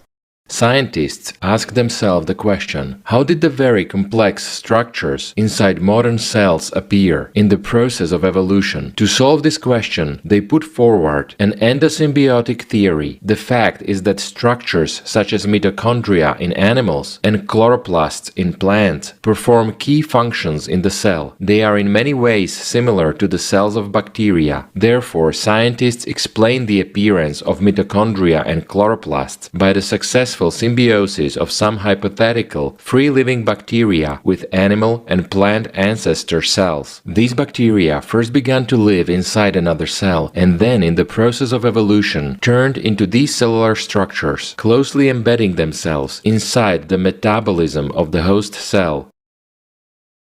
They certainly came up with an interesting idea. This theory is based on the interaction of already existing cells, but it doesn't explain the very fact of their appearance. Yes, and it sounds like scientists are trying to fit their hypothesis to the facts. Oh, I've done so much work and no result. Maybe there are still some modern theories that are more adequate. The synthetic theory of evolution is a modern evolutionary doctrine that includes both Darwinism and the latest achievements of science, such as genetics and ecology. In this theory, evolution is based only on polymorphic genes, responsible for adaptation, and point mutations play a decisive role.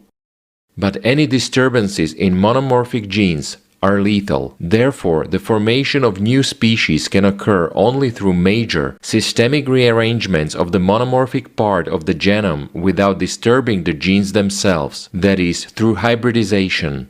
This process is based on the combination in one cell of genetic material from different cells, observed in plants, fish, lizards, and polyploidy, a multiple increase in the number of chromosomes in plant or animal cells. The process of formation or production of hybrids is a process during which, under the influence of a number of stress factors, such as high or low temperature, ionizing radiation or chemicals, a multiple increase in the number of chromosomes in one cell occurs. But the cell does not divide into two. But since monomorphic genes are not changed, the species remains the same species. Therefore, the mechanisms of hybridization and polyploidy are not able to explain the diversity of the animal and plant world. Also, in modern theories, there is nothing interesting. Now, the last hope for archaeology. If we find the sequence of transformation of one species from its simplest form to more complex ones, then the fact of evolution is obvious. It means that happened. I will try to find this material.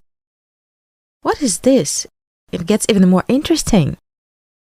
Scientists cannot explain anything. They do not even want to take into consideration archaeological finds that do not correspond to both Darwin's theory and the officially accepted chronology of the development of flora and fauna. Dinosaurs are believed to have died out about 60 million years ago, and human ancestors rose to their feet about 7 million years ago.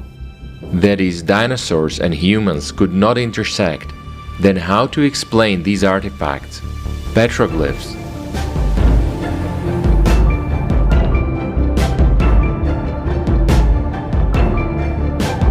Sculptures.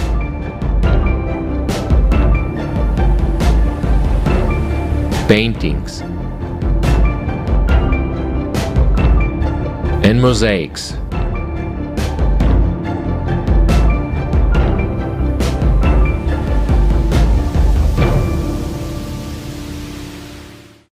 Another stumbling block is the findings of dinosaur footprints around the world, next to which human footprints were found.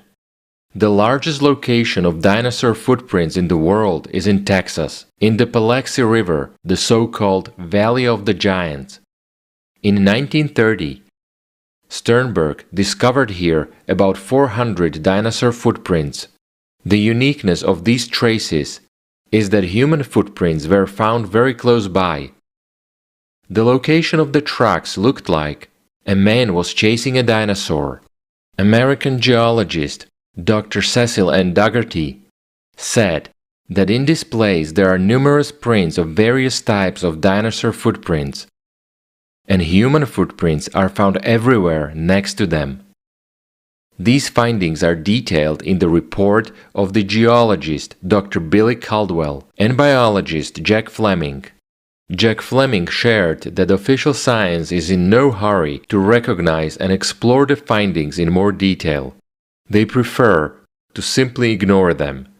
Moreover, official science will not notice fossilized ruts from wheeled vehicles during paleontological research next to dinosaur footprints found in Brazil, near the city of Sousa.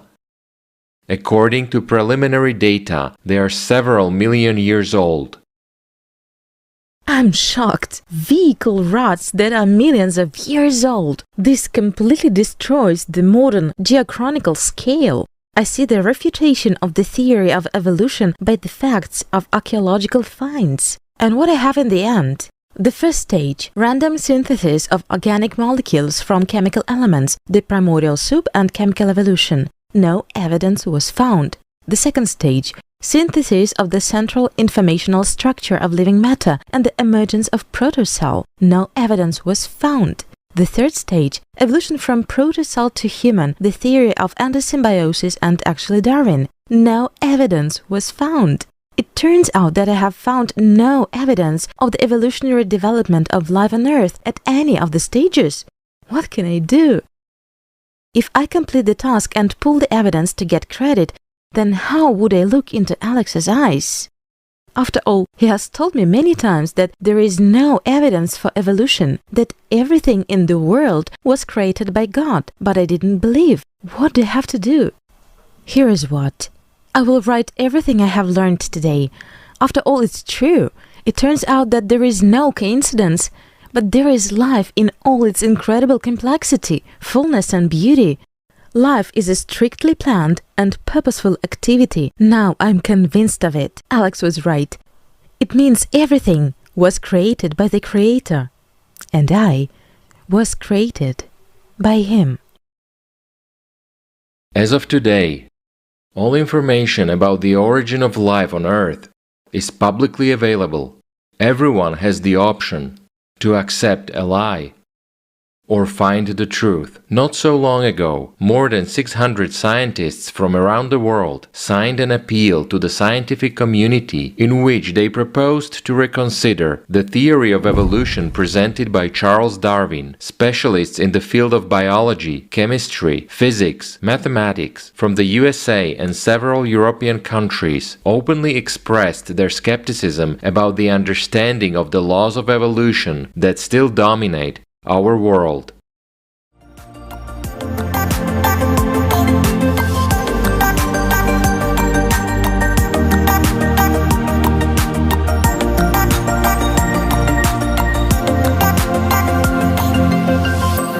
We can't live without the truth. Truth is life.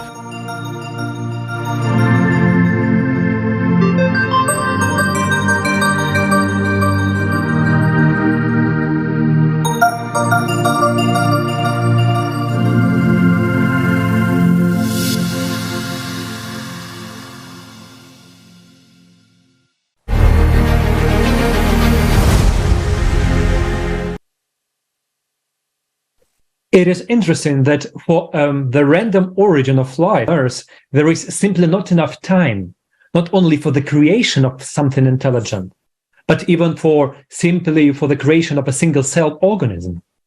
There is a time it takes to assemble by blind selection, and single-celled organism is much longer. the time of existence of not only our planet, but the universe as well.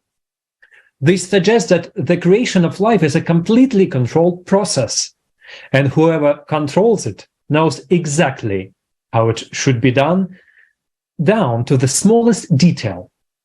In order to hide these facts, the adherents of the theory of evolution resort to various tricks. One of them is fictional drawings. Evolutionists use them to prove their doctrine is right. They purposely give the appearance of a human being by drawing out forms which are not preserved in the fossils. For example, the structure of the nose and limbs, the hair and the shape of the eyebrows. Moreover, the creatures they imagined are depicted in the circle of the family, at hunting, and in the other episodes of everyday life. These are just fantasies, then there is no facts and evidence. There is not a single ancient human fossil that supports these reconstructions by evolutionists. Quite correct. When reconstructing the appearance of an ancient man, evolutionists go so far as to create 3 completely different drawings based on one skull. The robust Australopithecus skull, Australopithecus robustus, or Zinjanthropus, was used to reproduce 3 types of appearance. This is an obvious confirmation of the fabrication of the evidence of the proponents of the theory of evolution. The subjective commenting on the remains and the compilation of mythical reconstructions are clear evidence of the degree to which the evolutionist falsifications have reached.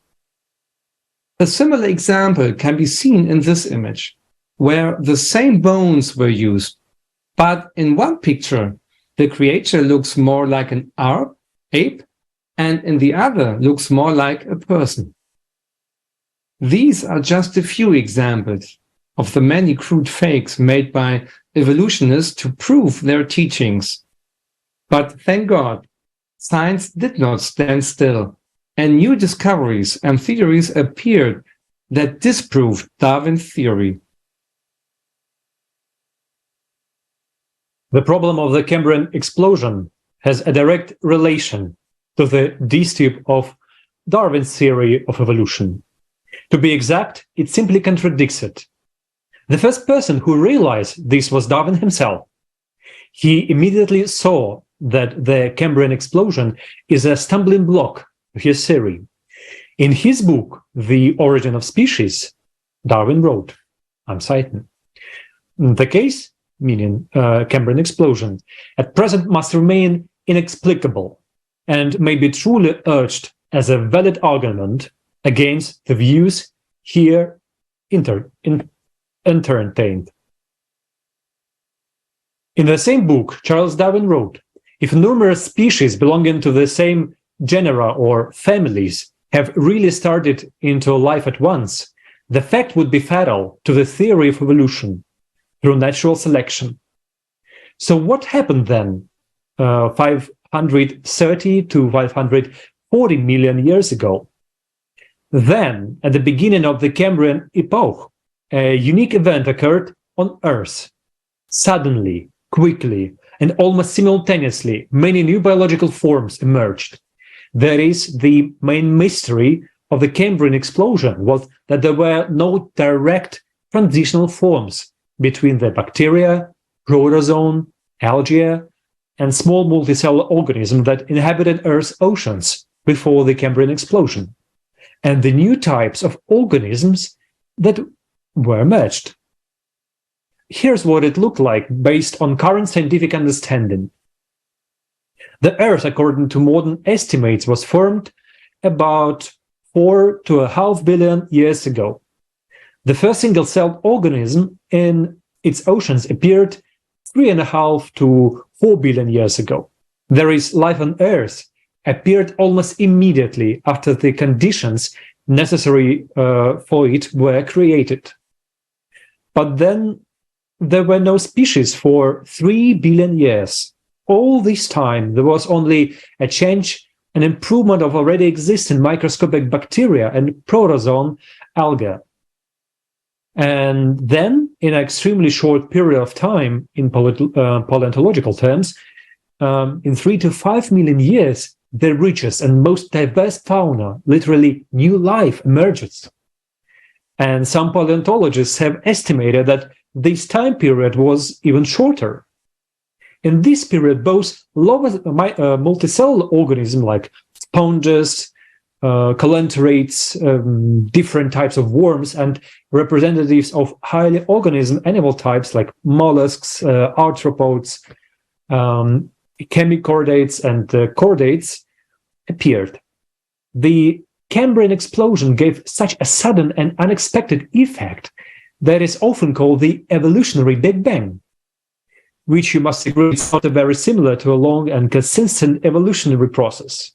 Many groups of animals that appeared at this time acquired hard skeletons and totally different on the different bases. For example, there is literally nothing in common between the skeletal elements of sponges, spicules, shells of mollusks, and chitinous shells of arthropods. How do they arise simultaneously in the same period of time? The living organism found in this paleontological layer had such developed and complex physiological systems as visual organs, gills, and circulatory systems, which have not changed at all over time and do not differ in any way from modern ones. And some even exceed the complexity of their structure. For example, 2 lensed eyes of a trilobite resemble honeycomb. And David Rowe, professor of geology at Harvard University, regarding the eyes of trilobites, say that the trilobite 450 million years ago used an optimal design which would require a well-trained and imaginative optical engineer to develop today. The structure of trilobite eyes distinguishes it from the absolute majority of modern living organisms. And they had mineral lenses made of calcite instead of the crystalline lens. In a modern organism, there are mineral optic lenses, but the complexity of the visual organs does not compare with the eyes of the trilobites. The famous paleontologists Bridget Schoenemann and Ivan Clarkson with the colleagues studied the eyes of one order of trilobites and found that their eyes saw extremely clearly and with high resolution. Tomography and synchrotron research showed that their eyes were organized in a hierarchical way. Small visual subunits were assembled under one large lens. The authors called the visual system like a hypereye. Among modern arthropods, there were no analogs of such system. Studying the topic of Cambrian explosion, involuntarily, there are many uncomfortable questions arise. Especially knowing that about 90% of modern animal types, or namely 31, 32 out of 35, appeared for the first time during this period. They appeared at once, without direct transitional forms. And what is the most interesting is that in the previous period, there not even anything remotely resembling these types. Now, let's hear from the Hugh Ross, PhD, a Canadian astrophysicist, who will tell us more about this unique segment of Earth's history.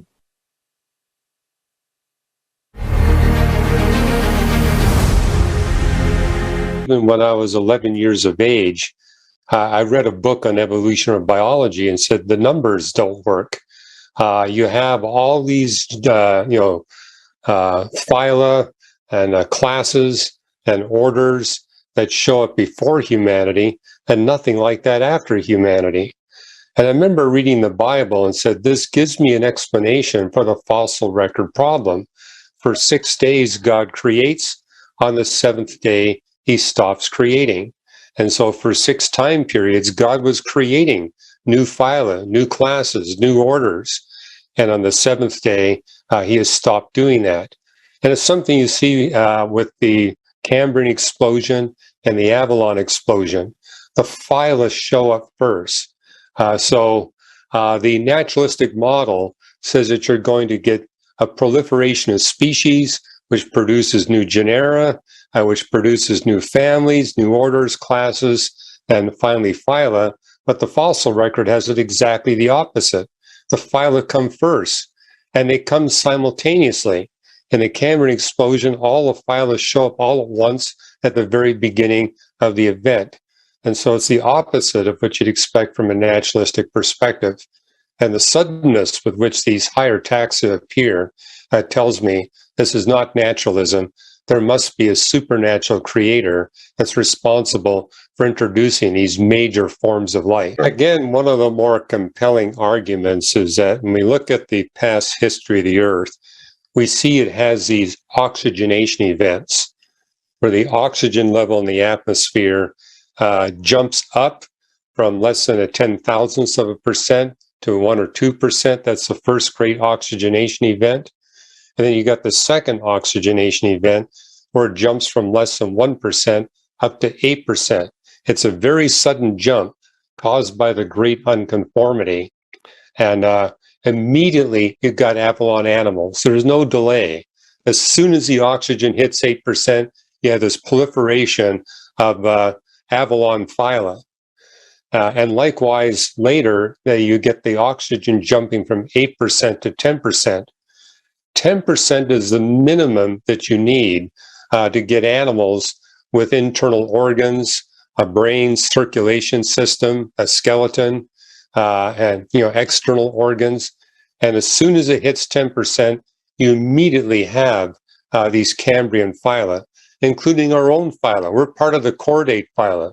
The chordates show up at the very beginning of the Cambrian explosion. Even vertebrates show up at the very beginning of the Cambrian explosion. And it happens simultaneous with a jump in oxygen to the minimum level that makes these creatures possible. So that again tells me there's a God behind this that basically says he's the one orchestrating these great oxygen bursts, and simultaneously with them, he creates these forms of life. And as I share with my evolutionary biology friends, we need to understand the history of Earth's life and the context of the brightening sun.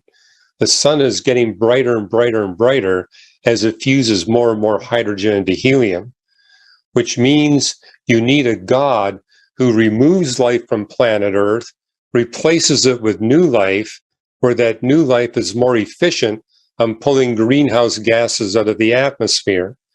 And only a mind that knows the future physics of the sun would know which life to remove from the Earth and which new life to replace that old life with. And you actually see this in Psalm 104, verses 29 and 30, where it says it's the property of all life to die off, but God recreates and renews the face of the earth, and he recreates at exactly the right pace to compensate for the brightening of the sun.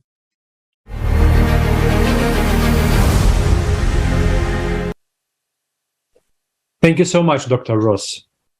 Dear viewers, do you know that the Cambrian explosion was known about 20 years before Charles Darwin published his Origin of Species?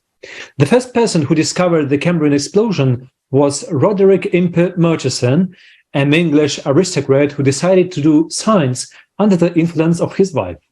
By studying the fossils of ancient eras, layer by layer, he discovered this stark contrast between the richness and diversity of animal remains in the Cambrian sediment layers and the extremely poor fossil remains in the previous layers.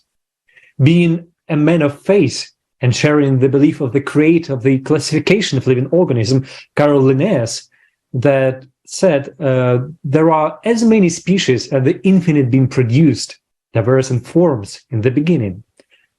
Murchison regarded the phenomenon he discovered as a direct evidence of God's intervention in the development of life. But according to Darwin, evolution had happened gradually, smoothly, and continuously. And Darwin tried to find a way out of this situation. Perhaps he suggested that Cambrian explosion was not actually a real explosion. Perhaps, in fact, it had been preceded by a long period of gradual accumulation of evolutionary changes and formation of new biological forms. But, as you already know, Murchison simply could not detect these preceding intermediate forms. At present, they're trying to reconstruct the long-hidden Precambrian evolution with the help of genetic studies of different modern animal species. However, when they start to check the molecular biological data with the paleontological data, the hypothesis of long-hidden Precambrian evolution is not confirmed. And it turns out that at the moment, there are not enough reasons to consider these hypotheses wrong and the Cambrian explosion itself to be the real facts that follow directly from the paleontological data. During the existence of life on our planet, such evolutionary explosions have occurred repeatedly. Old species have partially become extinct, but new species with completely different characteristics have appeared in a short period of time to replace them. You can see on the scale periods of major mass extinctions are marked with the asterisks. Why this is happening and what is really behind it will be discussed later in our Kaleidoscope of Facts. By the way, it is also difficult for evolutionists to clearly answer the question of why in modern nature, as well as the nature of the Cambrian period, there are lower multicellular organisms, sponges, worms, sea stars, and slightly more complicated mollusks, floating crustaceans, and so on. Why haven't they evolved into higher forms over such long period of time? If evolution is a positive, inevitable progression upward of all living things, why has not touched all of the beings? If we follow the logic of Darwin's evolution, there should have only one crowned evolution left on the planet at this time, human. And that's it. But there are still amoebae, insects, fish, amphibians, reptiles, mammals, and apes living on Earth at the same time, and humans. Evolutionary paleontologist Mark Charnetsky wrote a major problem in providing the theory of evolution has been the fossil record. This record has never revealed traces of Darwin's hypothetical intermediate variants. Instead, species appeared and disappeared abruptly, and this anomaly has fooled the creationist argument that each species was created by God. Biologists are now finding animal species, though to be long extinct, which evolutionists imagine to be transitional forms. For example, evolutionists argue that marine invertebrates from the Cambrian period evolved into fish in tens of millions of years.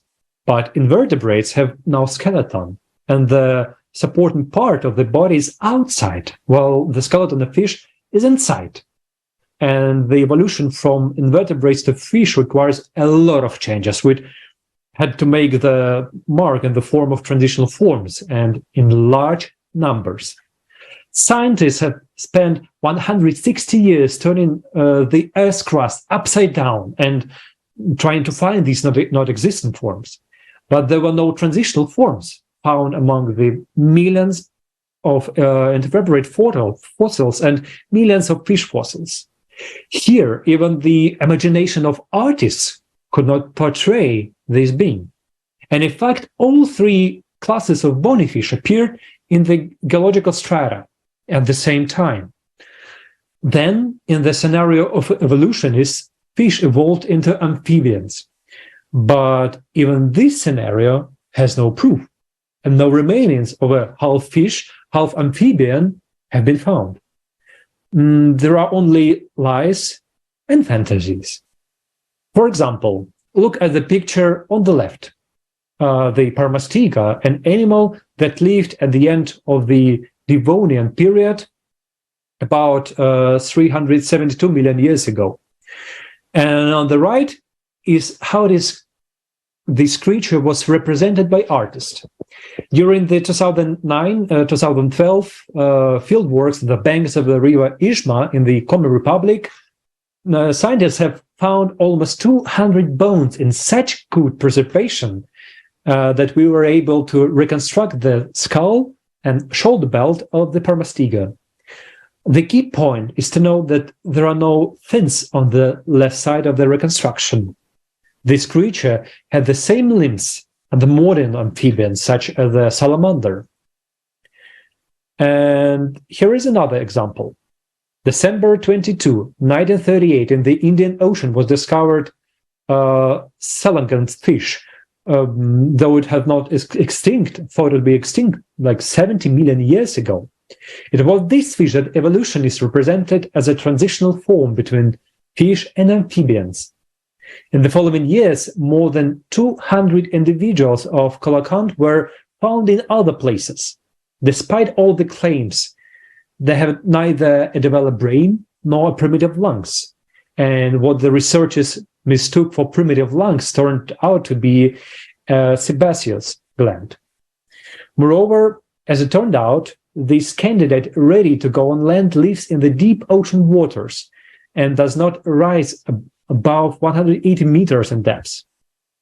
The same can be said about the transition of reptiles to the mammalian order.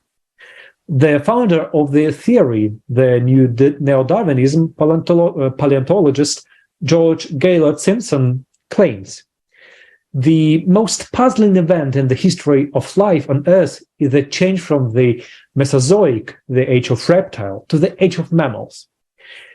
It is as the curtain were run down suddenly on the stage, where all the living roles were taken by reptiles, and rose again immediately to reveal the same setting, but an entirely new cast. And the leading parts are played by mammals. So it's barely hinted in the preceding acts. In addition, all these mammals, such as bat, horse, rat, and whale, do not look alike, but appeared in the same geological period. Even with the most highly developed imagination, it is impossible to establish an evolutionary connection between them. Evolutionary zoologists write that anyone who tries to establish phylogenetic, that is, kinship relationship within the class of mammals, will only be disappointed. Another mythical transition from this form is Archaeopteryx. According to the evolutionists, Archaeopteryx is the ancestor of today's birds that existed 150 million years ago. According to the hypothesis, some of the small dinosaurs, Velociraptor and Dromaeosaur, winged and flew as the result of evolution. Archaeopteryx was the first to separate from its ancestors and begin to fly. This fictional account is published in many publications about evolution. The argument is based on the fact that ancient birds bring the lack of a sternum and the muscles necessary for flight attached to it. Modern birds, whether they can fly or not, and even those belonging to different families, such as bats, have the sternum.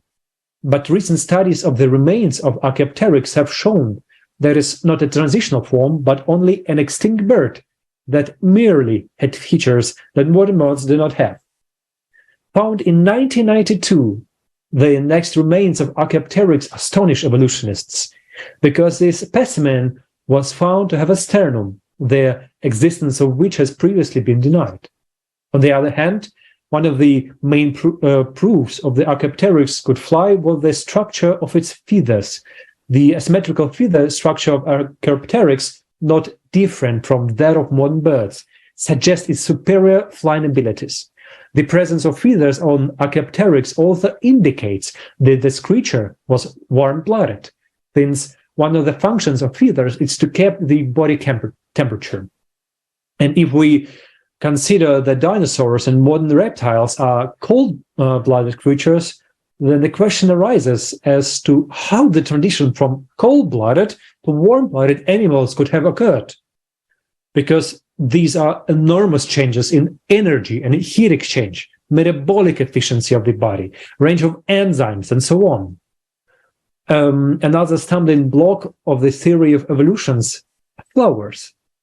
Charles Darwin himself called it an abominable mystery, because this apparent sudden leap might challenge his theory of evolution. because it is well known that the first dinosaurs in the Triassic and Jurassic periods lived in the world where there were no flowers.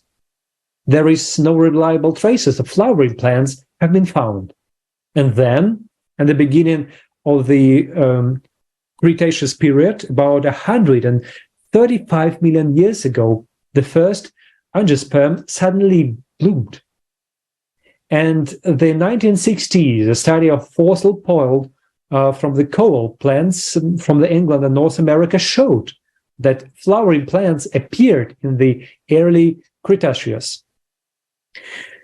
In general, the Cretaceous period, the time period between 135 and 65 million years ago, occupies a special place in the history of the Earth. At the same time, major deposits of oil, gas, more than half of the world's reserves, coal, chalk, and shale deposits emerged. It was in the Cretaceous period that the division of a single supercontinent, Pangaea, began its movement. The continents began to take modern shapes. The Pacific volcanic belt and the system of modern ocean ridges and the plateaus continues to develop, and the composition of the atmosphere changed. Birds and mammals appeared. And the very end of the Cretaceous period, about 66 million years ago, the famous great extinction of the dinosaurs occurred. This event led not only to the extinction of the dinosaurs, but also to the extinction of many other groups of animals and plant organisms. In general, scientists have observed more than 25 mass extinctions and renewals of life in the history of life on Earth. American paleontologist John Sepkoski has compiled data on the marine animals for all the time from the Cambrian to modern times and plotted a graph with time on the horizontal line and diversity measured by the numbers of genera and families of living creatures on the vertical line. Sepkoski's graph shows very clearly that the whole evolution seems to be divided into two parts. Before the Permian crisis, when diversity was essentially stable, and after the crisis, when it has been steadily increasing. There is still no universally accepted explanation to it, but the fact itself is beyond doubt. It turns out that the Permian crisis dramatically changed the development on life on Earth. The Great Dying, or Permian-Triassic extinction, is thought to be the biggest catastrophe known to date, when more than 95% of all living creatures on the planet were gone. Scientists in Siberia have found chemical traces of that disaster, which led to the widespread deforestation and the collapse of the Earth's biosphere. These findings are presented in an article by Michael Broadley and co-authors in the journal Nature Geoscience. The Permian extinction started about 251 million and 939,000 years ago, coinciding with the peak of eruptions on the Putarana Plateau. Explosions of supervolcanoes are calculated to have released about 8.7 trillion tons of chlorine, 23 billion tons of bromine, and 96 million tons of iron into the Earth's upper atmosphere. These caused acid rains, acidification, and the destruction of the ozone layer, which deprived the planet of the protection from the cosmic rays for many hundreds of years. Scientists believe that such a scenario of the end Permian catastrophe suggests that these cataclysms was not an isolated, unique event. They emphasize that this scenario may well repeat itself in the future, if as a result of internal processes, the former rocks of oceanic crust containing halogens and other volatile substances approach the Earth's surface once more time. What caused these mass extinctions? In 2007, Michael Medvedev and Adrian Allat at the University of Kansas hypothesized that cosmic rays from an unknown source caused mass extinction on Earth every 62 million years, In 2015, Lisa Randall and Matthew Rees at Harvard University explained the 35 million years extinction by dark matter streams. In any case, when studying the periods of mass extinctions, we can see a definite pattern. Scientists are currently attributing all 5 major mass extinctions to global climate change on the planet. Changes in seismic and volcanic activity, changes in the planet's magnetic field, acidification of seas and oceans, and so on, have all become detrimental to many species. We're now also witnessing serious climate change. Enough evidence have now been accumulated of various changes at the Earth's lithosphere, hydrosphere, and atmosphere that occurred over a relatively short period of time. You can find out more about these in the forum, Global Crisis, There Is a Way Out, which is to be held shortly on April 22nd, 2023. Independent volunteer researchers from 180 countries will talk about what's really happening to the core of the planets and what the real causes of the climate crisis are, what happened to Mars, and why the Earth may perish for the same reason in the next 14 years. Yes, you heard it right. We are not talking about another mass extinction, but the possible death of the planet. Why can it happen although our planet is self-organizing and self-repairing mechanism with a unique structure which has been in operation for a long period of time? See more on the April 22nd, 2023 at the forum, Global Crisis, There Is a Way Out. I suggest watching the forum trailer.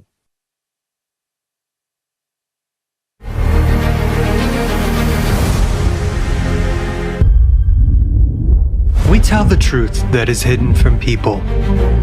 We are independent volunteer researchers from 180 countries.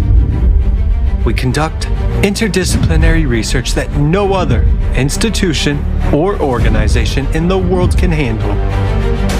The global crisis is a terrifying reality that has engulfed our world and will soon completely destroy it.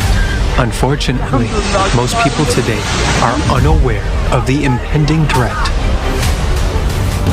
On November 12, 2022, at the International Online Forum, Global Crisis, Our Survival is in Unity, there was presented a shocking climate forecast based on our mathematical model. Now, we know the exact date of our planet's destruction and the natural disasters that will cause it. This climate report is the result of 26 years of hard work by a huge number of volunteers, scientists, experts, and independent researchers. The climate Cerberus is gaining strength with each passing day. It is obvious that if we don't take any action, all of humanity will perish. On April 22nd, 2023, at the next International Online Forum, Global Crisis, There Is a Way Out, you will learn what events will occur on our planet before the year 2036, and why the destruction of the planet is not the worst thing that humankind will have to face. There are only a few years left to change the course of events. We still have a chance, but in order to use it, all people must learn about it. Today, the future depends on everyone's choice, and the choice is simple: to preserve life on Earth or not. To prevent fatal events and find out what you can do to save humanity, join the International Online Forum Global Crisis, There Is a Way Out, on April 22nd, 2023 at 1500 GMT. Join in. Spread the word about this forum on all platforms, in all social media. Everyone should know about this forum. The official website of the Creative Society International Project, creativesociety.com.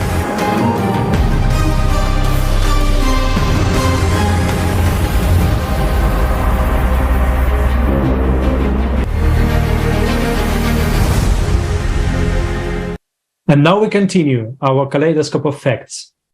And we'll talk about one very interesting topic: what fills all matter with life. In fact, all planets in all star systems, all stars in the entire universe work in a similar way. This is how the overall mechanism works. We are cyclically subjected to an external influence of a powerful kind of energy. This leads to a certain reactions, including nuclear reactions within our planet. Our planet has already gone through more than 100 such cycles. What is the reason for the existence of such cyclicity? The answer lies in the structure of matter itself. All matter, both living and non-living, is just different combinations of a certain number of elements. Matter is always moving towards extinction. It is programmed for destruction. Why it is so? Because our planet, the galaxy, the universe, the whole material world is constantly in motion. And it is this motion that gives us time. If there is time, everything will be finite. If there is motion, it will stop sometime. That is the energy that sets this impulse of motion, runs out, and everything ceases to exist. And all compactions of energy simply disintegrate. And so, in order for life to exist, a certain stimulus is constantly needed, which energizes life and allows it to continue to exist. A renewal or impulse of life takes place. This impulse of life mixes everything. It sets the program for the next cycle. But on the other hand, it can also be destructive. There is everything that is unworthy, simply disappears and ceases to exist. But we, as humankind, can become a real united civilization, going through the process of evolution. And now I don't mean this doctrine which is imposed on us, but I mean evolution, and the process of continuous development of humankind, which from the lowest way of life up to the infinity, and everything is given for us for this. The choice is up to us. Thank you for your attention. Yes, Alex, I totally agree with you. Our choice defines everything, and it depends on the choice that each of us makes today, whether we will become a civilization and rise to a new stage of development or slide into chaos. And when the unification of all mankind takes place, this will be the real evolution. But the big question is, if this is real evolution, what was the purpose of creating the Fates theory of evolution? Why was it necessary to spend so much time and effort to create and promote it? Who and why led science down a Fates path? We talk a lot today about the failure of the theory of evolution. But have you ever wondered why this theory is being pushed so hard for the masses? The question, do you know this picture from a high school biology textbook? And this one? Do you know that this is a blatant lie? Scientists know that there are no rudiments and atavisms, and the embryo does not go through intrauterine stages of development, as in evolution. Despite some external similarity, it turns out that one of the earliest stages of embryo development is in blastula. Blastula is a multicellular embryo that has a single layer structure, one layer of cells, stage in development of the embryo that the eggs of most animals go through. So it is completely different for different animals, since different animals have different types of cells, fragmentation, and so on. But to this day, school textbooks bluntly lie to children that human descended from apes, that life on Earth appeared by chance, and that we humans differ from dogs and cats only by our intellect. Why do they do this? In effort for better understand the roots of this issue, we studied historical facts and comparing them came to an interesting conclusion. But first things first. Hello friends. To begin with, Darwin's idea of the evolution of species was not new. The idea had been in the air for a long time.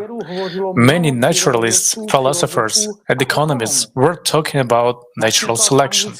For example, in 1813, English physician and naturalist Charles William Wells, in his report to the Royal Society of London, suggested that differences in disease resistance between Cascarioids and Negroids, as well as differences in skin color, resulted from the extinction of intermediate unstable forms. Wells compared this process to the process of artificial selection.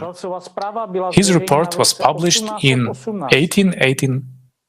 Edward Blyth was an English zoologist who classified many birds of India.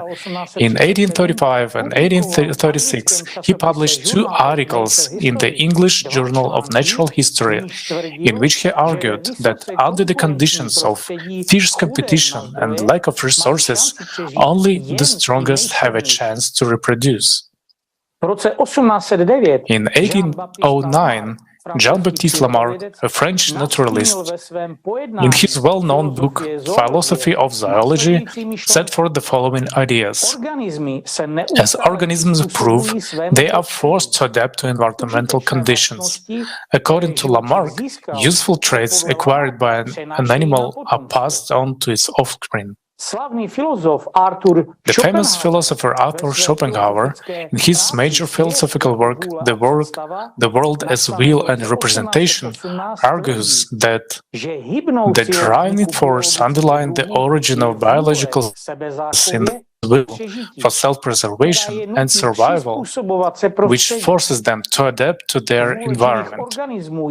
The will to life of all living beings is expressed in the struggle for a scarce resource, and so each creature specializes in obtaining it in a certain specific way. For whatever anything living breathed, there immediately came another to devour it, and every animal is in a way designed and calculated throughout, down to the minutest detail, for the purpose of destroying some other animal. The struggle factor in Darwin's view is of the utmost importance. And if we take a closer look, we can see the same thing in the above-mentioned work of Schopenhauer. Even Charles Darwin's grandfather, Erasmus Darwin, wrote in his scientific work Zoonomia in 1794, where he stated that the strongest and the most active individual reproduces better, transmitting its qualities to the next generation. However, he also spoke of the prime mover who sets all the things in motion. Charles Darwin considered his grandfather's ideas to be wrong. Few people know that the author of The Origin of Species was a successful graduate of the Faculty of Theology at Christ's College in 1831 at Cambridge University. He was interested in biology, and after graduated from college, he was invited to join the voyage as a naturalist on the HMS Beagle for an expedition to the shores of South America. From 1837, Darwin began to keep a diary in which he recorded data on breeds of domestic animals and plant varieties, as well as his considerations about natural selection. In the summer of 1842, Charles Darwin decided that he had collected enough material on the origin of species to write up his ideas in the form of a little sketch. It was already presenting the general structure of his theory. 2 years later, Darwin wrote an expanded version, essay, which he ordered to publish in case of his death unless he had time to write something new on the subject. Instead of publishing the essay immediately, Darwin spent the next 8 years, from 1836 to 1854, researching barnacles and engaging in other activities. It was not until September 1854 that he turned his attention back to the theory of the origin of species. I wonder why. There is a hypothesis that he was afraid of criticism and condemnation in his circles by the clerks, as he himself had little faith in his theory. Or maybe he was advised to put his work on hold. In 1844, the Chambers brothers published a 400-page book, Vestiges of the Natural History of Creation. Vestiges became a bestseller not only in England, but throughout Europe, surviving 11 reprints. Although there was much controversy about the authorship of the resonant book, it became very famous in many countries, despite the fact that it had many critics. It was written by Robert Chambers, little known outside Edinburgh, who, with his brother William, had a printing house and a bookshop there. The book talked about the length of the evolutionary process, that more complex forms emerged from simpler, organized ancestors. Our brain goes through the various stages of fish, reptiles, and mammifers' brain, and finally becomes human. There is more than this, for after completing the animal transformations, it passes through the characters in which it appears in the Negro, Malay, American, and Mongolian nations, and finally is a Caucasian. And also that members of the inferior races are born as if before their time, not having passed all the stages of embryonic development. The Negro exhibits permanently the imperfect brain, projecting lower jaw and slender bent limbs of a Caucasian child. Some considerable time before the period of his birth, the Aboriginal American represents the same child nearer birth. The Mongolian is a rested infant newly born. It is clear today that Chambers' book was written to order and was meant to take the first hit to prepare an audience for Darwin's theory of evolution. Seeing the criticism of this essay, Darwin could have done a better job of writing his own work. And the present Chambers still publishes encyclopedias, dictionaries, and reference books, as well as collection of aphorisms and crossword puzzles and Sudoku. In fact, anything the customers asked for. But in those days, the order for the publisher was different. Anthropologists of the 19th century argued, did all human races come from the same ancestor or from different ones? Could this explain these cultural achievements and peculiarities? In the end, all discussions boiled down to whether Europeans could be called the superior race, and other races could be liked to animals, and thereby give Europeanoids the right to oppress and rule them. Remember, this was the age of colonial politics. The elite of British society and the common people, at least the educated part of it, needed a real, that is, a scientific picture of the world, easy to understand, yet one that did not contradict the moral fabric of society and justify the actions of the state. Chambers' book prepared the general public for the perception of Darwin's ideas, for the information in Darwin's book was indeed intended for the prepared reader.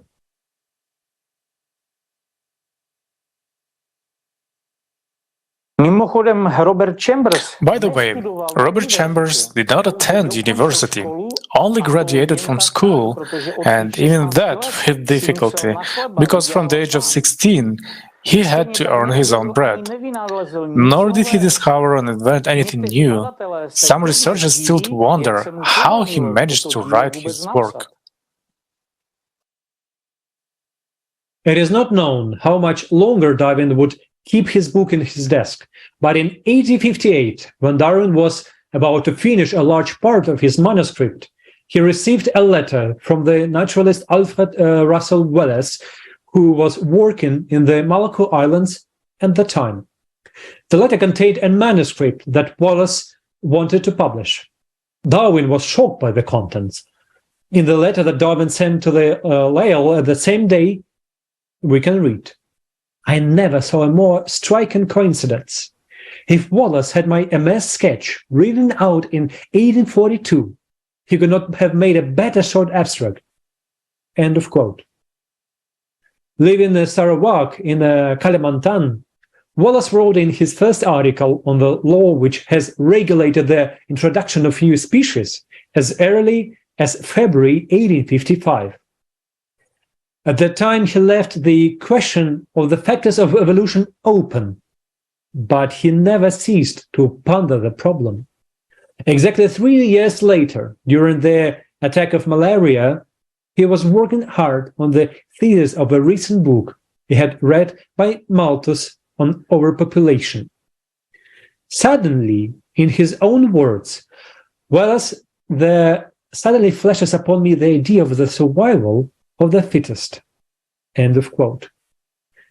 Parrish, he not only thought through the essentials of the new theory, but sketched it all out on the paper. And in the next 2 evenings, he wrote the article verbatim and sent it back to the Lyell in England. Of the impression made on Darwin and his friends by the receipt of the Wallace article, and on the influence these articles had on the publication of Darwin's long-standing writings, there is no need to speak. They are well known to everyone. Darwin gave his friend in London kind of permission to persuade Wallace not to print his article on the origin of species, but to give priority to Darwin, who had begun the work earlier. Thus, Darwin published his work in 1859, and no one remembers Wallace except experts. Perhaps Darwin was guided not only by his thirst for fame. After all, Wallace had a negative attitude to Darwin's principles of sexual selection and did not recognize the inheritance of acquired characteristics. In his book, Human Progress, Past and Future, he strongly protested against the transfer of the principles of Darwinism to human relations. And this was contrary to the terms of the order.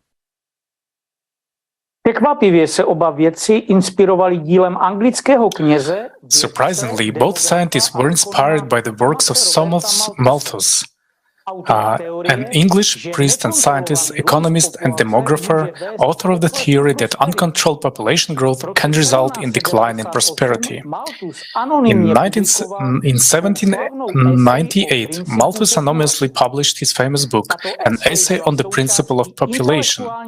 The essay was part of an ongoing intellectual debate in the late 18th century about the origins of poverty. Malthus believed that in the absence of war and disease, humanity was reproducing too rapidly. Because of humans' need to reproduce, the population is constantly increasing. However, population growth, in his view, could only be stopped by countermeasures that included moral restraint or misfortune, such as wars, epidemics, and famines. Malthusianism developed into weak economic ideas. An example of this is the Poor Law Amendment Act of 1834. Its opponents described the act as a Malthusian bill designed to force the poor to immigrate, to work for lower wages, to live on a coarser sort of food. This law initiated the sending of the poor, including women, the elderly and children, to forced labor in workhouses. For the poor, there was established an industrial order in which 8-9-year-old children were forced to work 6 hours a day in the coal mines, and thousands died, unable to endure the terrible living and working conditions. The monstrous policy of racism had to be justified by the laws of nature, and Darwin received the order. Darwin was impressed by the idea that population growth would eventually lead to more individuals than the environment could feed. People would be forced to compete for their livelihood. And this led him to the assumption that organisms with a relative advantage in the struggle for survival and reproduction would be able to pass on their characteristics responsible for these advantages to future generations. The discovery of natural selection had nothing to do with the social and political doctrines of human society, nor with weapons of mass destruction. However, this biological discovery had an enormous impact on history and worldviews in the late 19th and early 20th centuries, giving rise to a new approach to the vision of human life and human society. Darwinism awakened a new direction in the vision of reality of human existence, which took the form of a tougher, sometimes brutal view of the value of human life. This set the stage for the greatest explosion of evil known in history.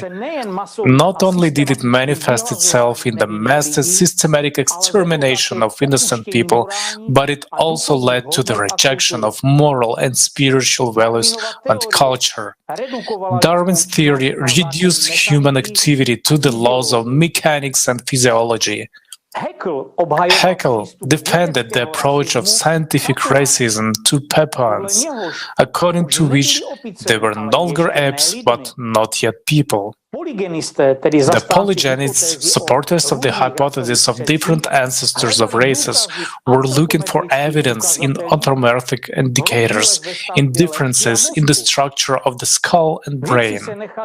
Scientists were so carried away by the search for a transitional form that they falsified the idea more than once. Falsified the data more than once. Some evolutionists of the same time argued that not only ape-man remains would be found, but also individuals in different parts of the world.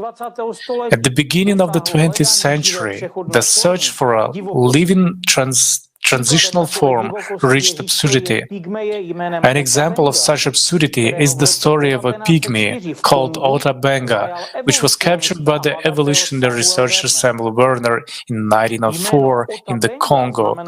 The name Ota Benga meant friend in his language. He was married and had 2 children.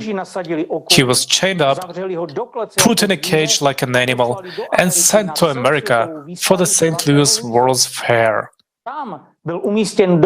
He was placed in a cage with various species of apes and exhibited as the transitional form closest to man. 2 years later, he was moved to the Bronx Zoo in New York, where he had exhibited with the chimpanzee, gorilla Dina, and orangutan Dohung as the ancient ancestor of man. Zookeeper Dr. William T. Haniday often spoke about the honor of having such a rare transitional form, and zoo visitors treated Ota Benga like an animal. In the end, unable to bear the humiliation and shame, Ota Benga committed suicide. The doctrine of scientific racism, which justified European colonialism, is recognized as pseudoscientific, while Darwin's theory, which proved the basis of it, is still defended to the day Isn't it the type of a paradox? In the second half of the 19th century, racism was developed as a fact by a large majority of Western scientists. It is no exaggeration to say that many of the Friedrich Nietzsche ideas were born only as a result of the famous German philosopher being inspired by the evolutionary teachings of Charles Darwin. Nietzsche quite rightly saw in Darwin's theory a convincing alternative to the religion, and this allowed the German to make the sensational statement, God is dead. It turns out that there is no God, then even everything is possible. Darwin's theory, evolutionary theory, actually abolished morality as well. All this was in line with Friedrich Nietzsche's mental constructions in his famous book, Thus Spoke Zarathustra. Karl Marx, born in 1818, was baptized into the Lutheran Church in 1824 and went to a Lutheran school, where teachers praised his thoughtful writings on moral and religious topics, and his knowledge of theology was assessed as outstanding. His first written work was devoted to the love of Christ. But all this has lasted until he discovered Darwin's ideas and writings at the University of Berlin. Darwin teaches that survival of the fittest is characteristic of all forms of life. On the basis of this, Marx concluded that in humans, the struggle for existence tends to take the form of a class struggle. Marx emphasized that, from a Darwinian point of view, life is largely meaningless, except for pleasure, because our existence is merely an accident, a whim of nature, which in all probability will never happen again on Earth. There is also a connection between Darwinism and Nazism. Historians carefully collect information about the atrocities of the Hitler regime, but it never occurs to anyone to put it in the first place the fact that it is based on the philosophy of Darwin that this idea originated. The same opinion was held by an American scholar, Henry Morris.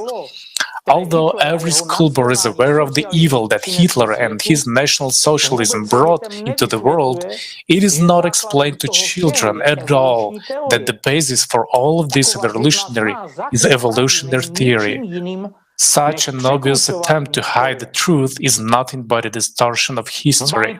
In Mein Kampf, the biological theory is outlined in the chapter of nations and races. Hitler extends the theory of natural selection to natural laws in general, and concludes that humanity is also subject to principles of natural selection. This logic leads him to morally absurd conclusions. Hitler claims that it is against the laws of nature to care for the weak. The seed of a future generation which must inevitably grow more and more deplorable the longer the mockery of nature and her will continues. And the end will be that such a people will someday be deprived of its existence on Earth. A stronger race will draw out the weak. Mankind has grown great in internal struggle, and only in eternal peace does it perish.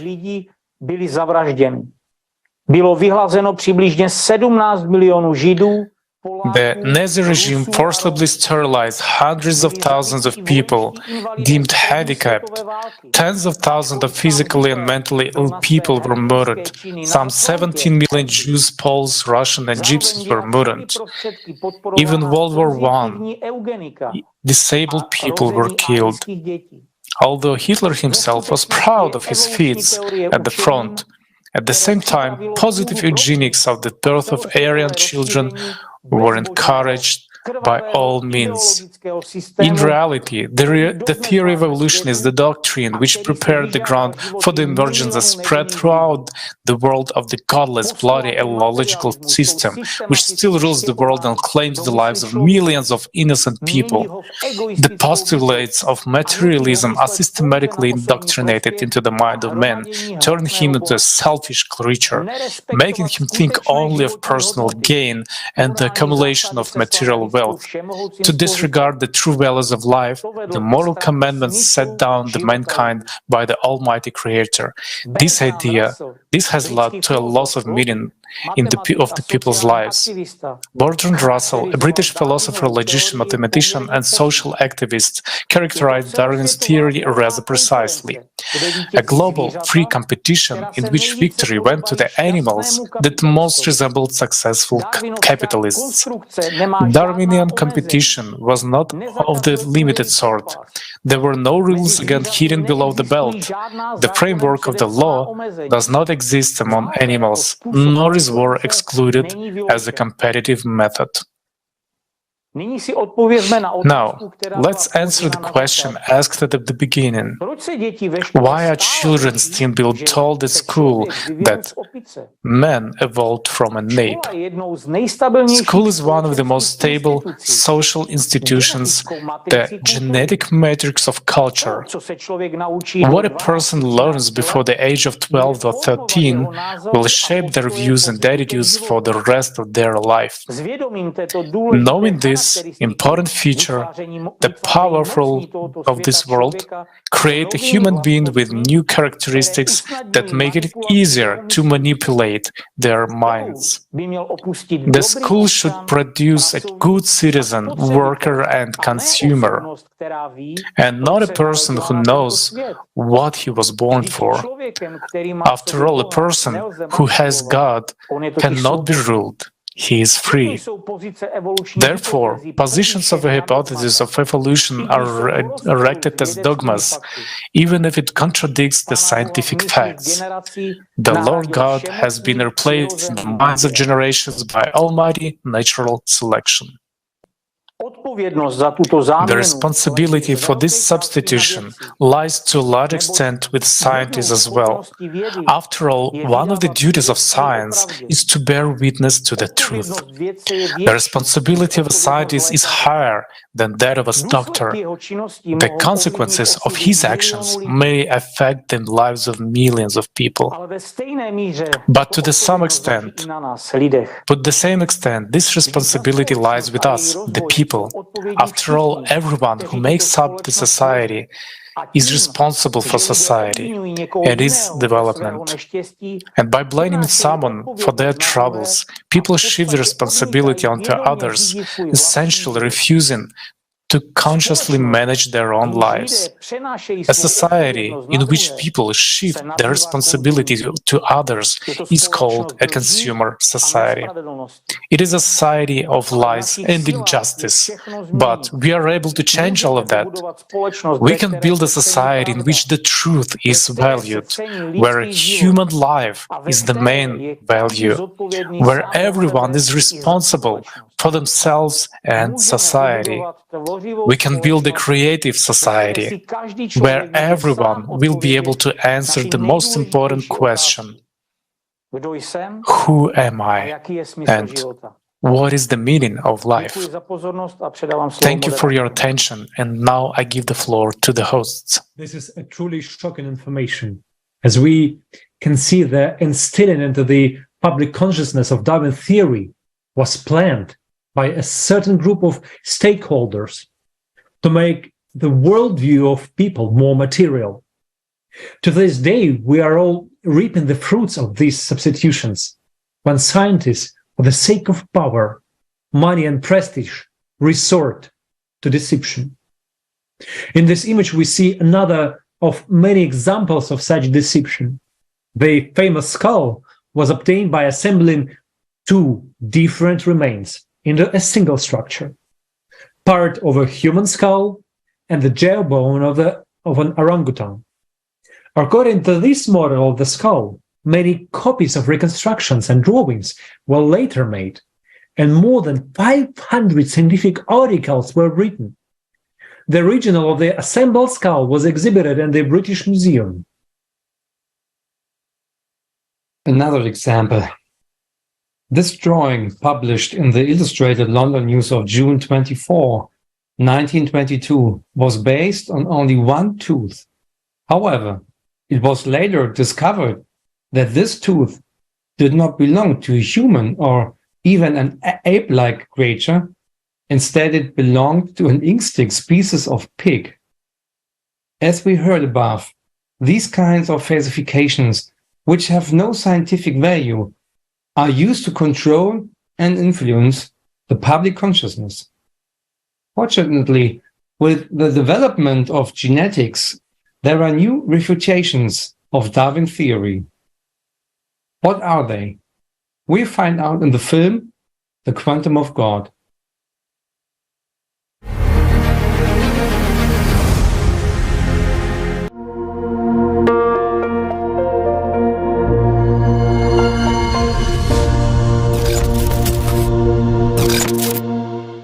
I don't want to believe. I want to know. Carl Sagan. There is one molecule that is present in every cell of every living being without exception, including in your body as well. It is the molecule of DNA.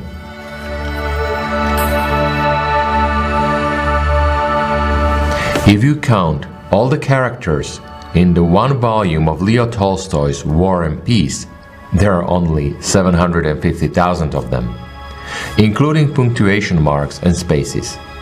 How many such volumes of information do you think can fit in the human genome? And now pay attention. 16,000 volumes of such kind. Yes, DNA is the best information carrier known to humankind. Only 2 grams of DNA can hold all the world's information available digitally. If you unwind all the DNA spirals of your cells and connect them into one string, its length would be 6,000 times the distance from the Earth to the Moon. Some scientists argue that this structure was formed randomly by itself, and the story goes back to the middle of the 19th century. According to scientists in the mid-19th century, the idea that the DNA molecule could be a carrier of genetic information was just insane. The Czech monk Gregor Johann Mendel discovered the 3 laws of the transmission of inherited traits from parents to offspring and showed them on the example of peas. Among the scientific community at the time, Mendel earned himself the jocular nickname, our botanical mathematician. His reports were met with wariness. Is the monk trying to combine botany with theology? Such fears arose in the community. The scientists suggested the existence of certain material carriers of traits, which he called inherited traits. When he announced his first report, he expected, if not recognition, at least questions and feedback. But the response was again nothing but silence. This happened on February 8, 1865. Before the discovery of the informational nature of heredity, there remained 129 years of scientific inquiry and sometimes violent struggle for the truth. Mendel was the first to experience this confrontation. At that time, all the naturalists were very busy debating Darwin's theory of origin of species, and they had no time for the oddball monk's ideas. Biologists were crossing flies, crossing corn, and observing the external results. And they did not think at all about what was going on at the microscopic, and even more so at the molecular level. In the molecular science of that period, proteins reigned supreme. The Greek name proteins, primary, aroused the awe of the biochemists for this group of molecules, and it was generally accepted that they performed all the main roles in living organisms. Mendel's discoveries were not recognized for the simple reason that he was only a provincial biology teacher, a monk who had not graduated from university. Only 30 years later, three biologists, Correns, De Vries, and Chermak, working independently, rediscovered Mendel's principles of inheritance. Today, Johann Mendel is rightly considered the founder of the doctrine of heredity. After Mendel's discovery, a real civil war broke out in biology between supporters of Darwin's theory and those of Mendel's theory. Still, there was one man who trusted only the facts. That man was Morgan. He began with discrepancies in the formation of new combinations that Mendel could not explain. Morgan obtained an experimental explanation of these discrepancies in 1902. His reward was the Nobel Prize for the discovery of the role of chromosomes in heredity.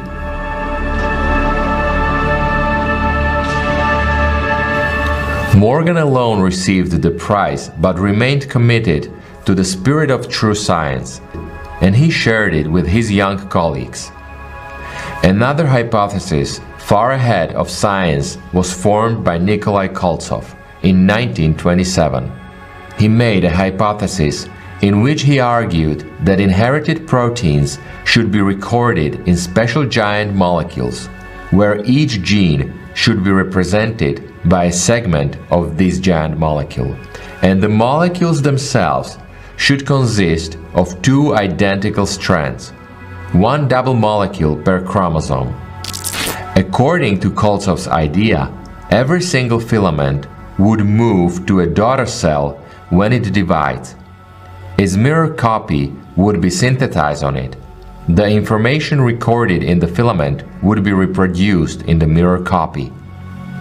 In other words, he formulated the matrix principle of reproduction of hereditary molecules, as Koltsov called it, from a molecule to a molecule. He believed that the creation of new, identical, double hereditary molecules would ensure the preservation and continuity in hereditary records. All of the assumptions were anticipations of future scientific progress. He was 30 years ahead of his time. It was not until 1962 that his question was put to rest. Of course, genetics as a science has a difficult fate. It goes a thorny way together with those scientists who serve the truth. But on this path, in conditions of the consumerist format of society, there have always been those who strenuously put sticks in the wheels and hindered the development of science. One of these so-called scientists was Trofim Lysenko, and the period from the 30s to the 60s of the last century was called Lysenkovchina in Soviet science. One can hardly estimate all the harm done to people, and especially to those real scientists who tried to disprove and stop this pernicious phenomenon. Many of them, such as Nikolai Vavilov, Vladimir Stanchinsky, Nikolai Koltsov, and others, paid for it with their lives and could not reach their full potential in science. So, ambitiously promoting his ideas, Lysenko did not care about the irreparable harm caused to science as a whole. His only concern was making a name in scientific circles. He tried to vilify genetics in every possible way, calling it the corrupt wench of imperialism, and saying that Mendel's and Morgan's don't do us any favors. The point of Lysenko's methods was that anything can be re-educated. We don't cull cows, we raise them. That was his scientific role. He believed that wheat could be hardened, spring planting. Cotton could be taught, minting. And potatoes could be made to produce larger tubers, summer planting. He firmly believed this, and genetics and geneticists prevented him from promoting his utopian ideas. Geneticists led by Vavilov entered into controversy with Lysenko's agrobiology, criticizing its scientific findings. First of all, because it was getting less and less concrete, and it could not become part of the world's scientific discourse. The matter even reached Stalin, and Lysenko held a grudge, and an angry man's resentment is dangerous. He can devote his life to searching for and strangling the offenders. Thus began the war between geneticists and Lysenkovics. The first camp consisted of scientists, the second camp consisted of people of the people, such as Trofim Denisovich's first associate, Isaac Present, who wrote hundreds of denunciations and branded genetics a capitalist mutt.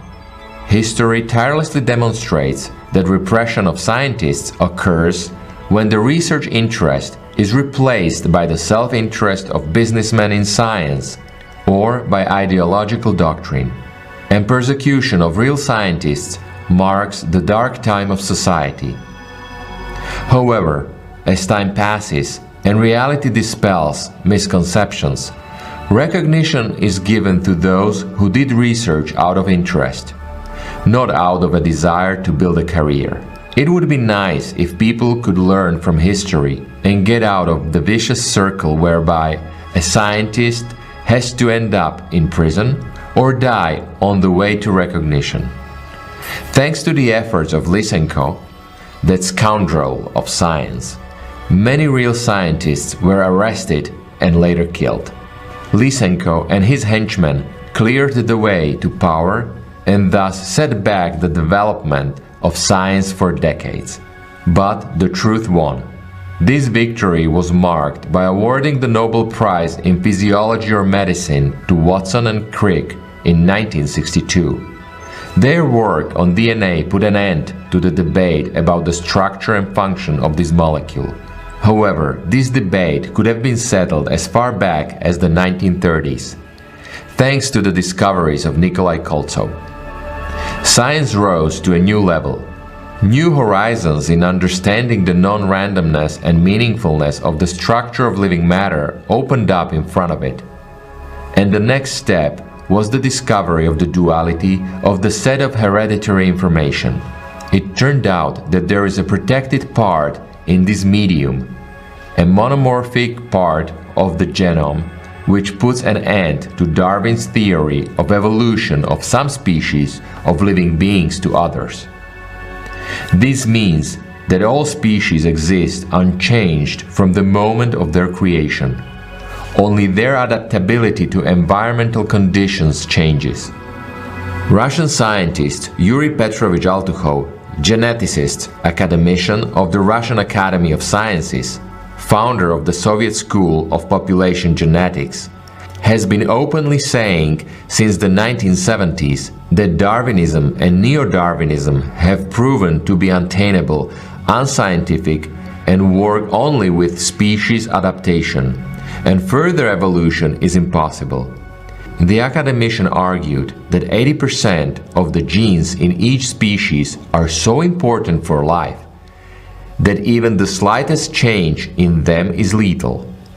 This is confirmed by studies of the genomes of dozens and hundreds of species of insects, birds, reptiles, mammals. Making statements about the inconsistency of Darwin's theory among Darwinist fanatics is like waving a red rag in front of a bull.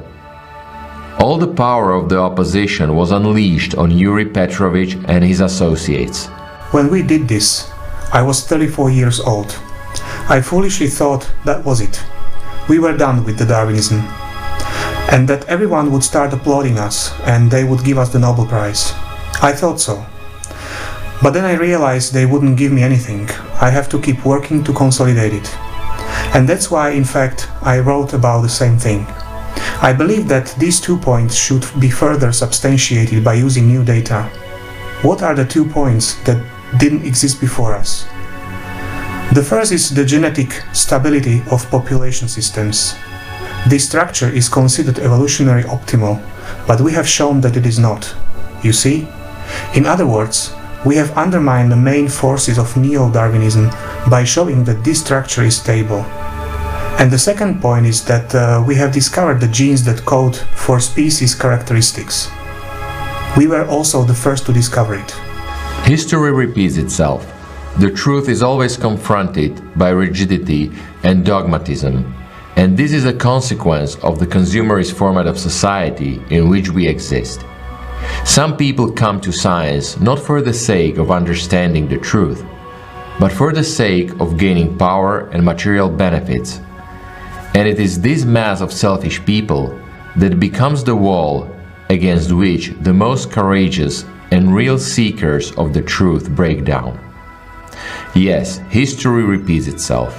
In 1975, the German biophysicist Fritz Albert Popp made the discovery that all living organisms emit weak light. This light is very weak and the human eye cannot see it. Only equipment detects it. This phenomenon was called biophotons. At the same time, Popp discovered that the cells of the whole organism form a single energy field, within which the exchange of information by means of biophotons takes place. And the source of biophotons and the place where the information coming from the sun is stored is DNA. In his words, DNA has billions of times more storage capacity than today's technology suggests, because DNA memory is based on the storage of light information. Wolfgang Klimek, a German professor of computer science at the Karlsruhe Institute of Technology, also attributed a leading role to biophotons in the information exchange between cells in the body. He drew the following conclusion. Several million processes per second occur in a single cell, accurately and with unmistakable precision. Biophotons communicating coherently with each other and thus transmitting orders to initiate certain secular processes could more accurately explain intersecular processes. In the body of each adult, 10 million cells die per second. This loss is constantly replenished by the birth of new cells. Such a process is only possible with a universal communication system operating at speeds comparable to electromagnetic waves. And such a communication system is biophotons, which travel at the speed of light. Popp never received the Nobel Prize, for which he was nominated by the University of Marburg, where the scientist was working at the time. The publicizing of his discovery suddenly caused a flood of complaints from his colleagues, up to the demand to examine the scientist in a psychiatric hospital, after which he was dismissed from the university. Eventually, the scientific world recognized the weak photon radiation of living organisms as well as non-living ones. But the scientist was never acknowledged in the scientific community. Disciples of Fritz Albert Popp conducted the studies again, and once more they proved the presence of biophotons. The discovery of biophotons was later applied in determining the shelf life, freshness, quality of food and medications, and bacterial contamination. Orders for research came not only from the state, but also from world-renowned food brands. However, despite practical success, the classical scientific world treated Fritz Albert Popp's work as esoteric nonsense, just as his colleagues once did. At the same time, lots of advanced scientists recognized Popp and called him a highly competent scientist, fearlessly walking through the undeveloped lands of science. This is another example of consumerism in science.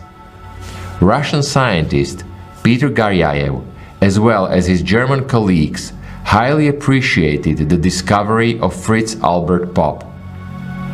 He continued to develop the topic of biophotons in his scientific works.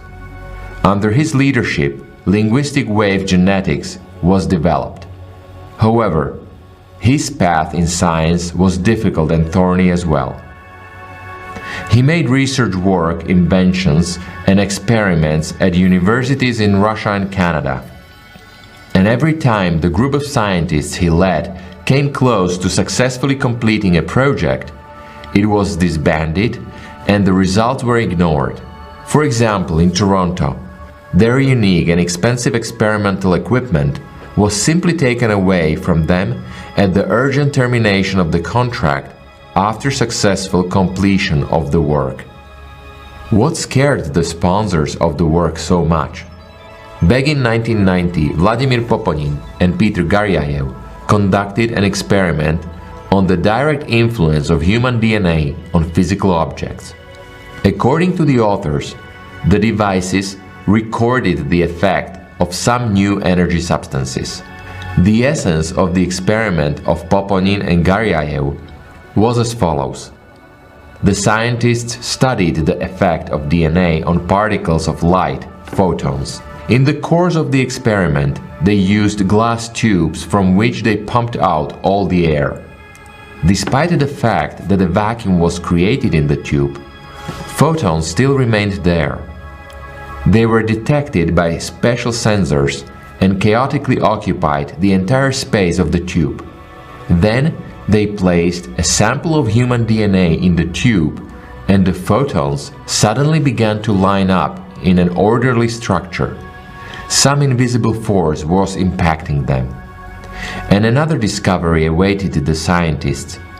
When they removed the DNA from the tube, the photons remained the order set by the DNA molecule.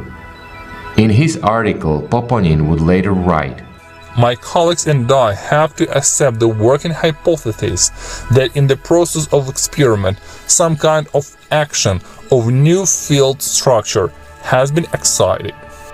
They decided to call this phenomenon the DNA phantom effect.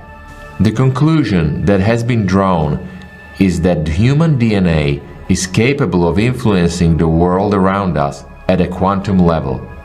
The discovery of the DNA phantom effect is one of the most significant discoveries in modern human science. It shows that everything that exists is interconnected.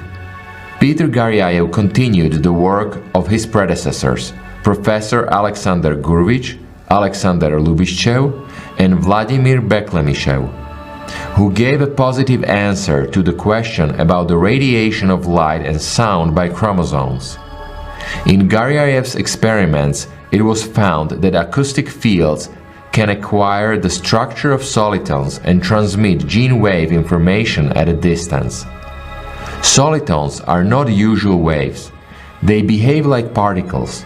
Solitons can exist for a very long time, preserving their structure. They can be energized by the environment. Using ultrasensitive devices, 4 researchers, Garyayev, Berezin, Komisarov, Andriankin, established that soliton waves originate in DNA strands, pass through them, like through lines, and read the hereditary information. DNA contains not only the program for protein synthesis, but also the spatial structure of the organism as a whole, where and when cells divide. These changes are carried out by commands from solitons. They carry wave information to various structures not only in their own cell, but also transmit the information to the DNA of neighboring cells. Due to this, the structures develop exactly according to the plan and in coordination with other cells. But who gives them this command? The brain? In the early stage of development, animals do not yet have a brain, explained Peter Garyayev, and plants do not have it all. But this does not prevent them from developing according to the program. We have come to a conclusion that about half of the information about the development of biosystems cannot be recorded in DNA. This information is stored by an intelligence which is far more powerful than human intelligence. A group of scientists, led by Garyayev, created a generator of soliton processes that develop in DNA. The soliton generator was named after Fermi Pasta Ulam, FPU, who discovered soliton waves. Human speech was introduced in the solitons created by the generator. As a result, artificially created solitons as if came to life and influenced the development of the organism similarly to solitons born by DNA. What were these magic words? Peter Garyaev answered the question this way. Well, those were ordinary words, but arranged in a certain order which gave the phases of unusual rhythm. And most importantly, they were said in a special state of consciousness as during prayer. If these conditions were observed, the solution acquired healing processes regardless of the language. We tried that in Russian, English and German, and the results were similar.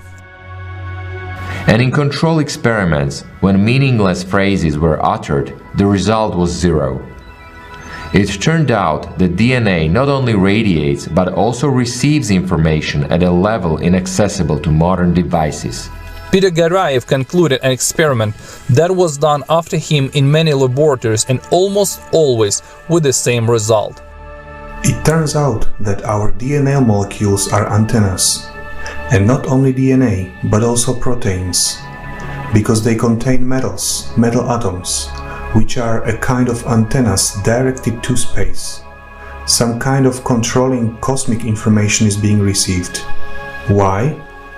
There are simple experiments, for instance with frog eggs. If they are placed in so-called permalloy bombs, that is, in metal-shielded cages that have all conditions for normal development of cells, except for one thing. The external electromagnetic environment is extremely reduced and distorted. It means there is anomalous electromagnetic environment. Only gravitational field remains unchanged. Everything else is distorted there. Well, maybe neutrinos also pass through. And it turns out that such embryos, such eggs in permalloy bombs, turn into ugly creatures. Do you see the point? It means that the external electromagnetic environment is absolutely essential for us. It creates a kind of wave metabolism, a wave regulation that comes from space. To put it simple, in an ordinary metal chamber, normal tadpoles appear from eggs. Later, they turn into frogs. In the permalloy chamber, ugly creatures hatch, none of which then reach a frog. In other words, the idea of wave genetics is that the genetics apparatus builds the organism with the help of acoustic and electromagnetic waves of different range. Moreover, it not only receives them from outside, but also generates them itself. It is experimentally proved that DNA generates radio emissions and laser beams, which build information holograms. It means that cells of the embryo, having received information by waves, create a particular blueprint which indicates where and how a leg, an eye, a nose, etc. is supposed to grow. These experiments show that living matter is not self-sufficient without external impact. This means, first of all, that all living matter is a product of deliberate and conscious impact of information on the matter. Who forms, sends and directs this information? Who invented this plan by which all living things exist in this world? Do you remember these words? In the beginning was the Word, and the Word was with God, and the Word was God. Through Him all things began to be, and without Him nothing began to be what began to be. To sum up, it's safe to say, with the words of Peter Garyaev, that DNA is a kind of universal Esperanto, where information is recorded for all and it is clear to all biosystems. Any biosystem contains DNA, genes, wave DNA in different quantities, which are in fact divine texts. In that very DNA we are written as in a hologram. This is so, friends. There is a huge amount of information in small structures, where everything is in its place. It's enough to change it. And all parameters change.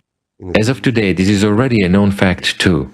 Don't we currently know how to transfer information from a healthy body to a sick one? Haven't such experiments been conducted? They have been, and quite successfully. This is really so. However, it's impossible in the consumerist format. I mean, all of us suffer and do not get a great number of benefits which we could obtain already today, just because all of us, friends, are very stupid creatures. Maybe it's time to become smarter. After all, this is really so. In other words, we exist in the consumerist format. Like monkeys, you see, is like the experiment, monkeys with bananas. You know, when monkeys were placed in one room, bananas were put there, and when a monkey tried to reach for those bananas, people poured cold water on it. And this reflex was established. It's a well-known experiment. If anyone is interested, you can find it on the internet and look it up, friends. We won't repeat it. But we are, indeed, like those monkeys. We were once told that a slave is a slave, and he cannot change anything, so until today, we continue to exist in our slavish position and do not change anything, while we can really be happy, really free and healthy, and look the way we want to. What else do we need?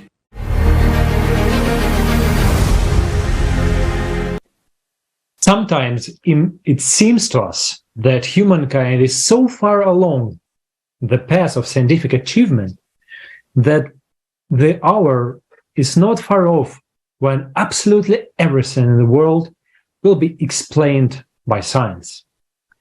In reality, science still stands helplessly before the many unsolved mysteries of the universe. Science still does not know yet what electricity, time, space, and gravity is, and what life and death are. The current consumerist format of society will never allow science to come close to answering these questions.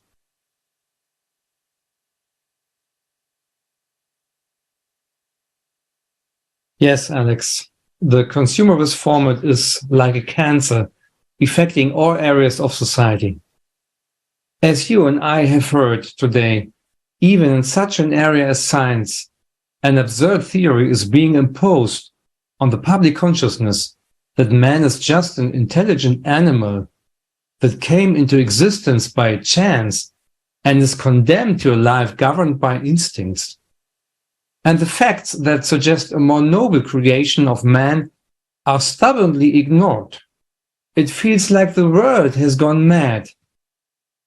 What does science, which is supposed to study the inner world of a human being and help them become happy, have to say about this?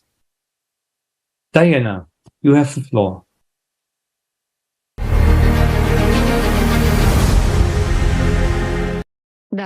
Yes, you are absolutely right. The consumerist world is a world of absurdity and madness. You don't believe it? Let's see what Sigmund Freud claims.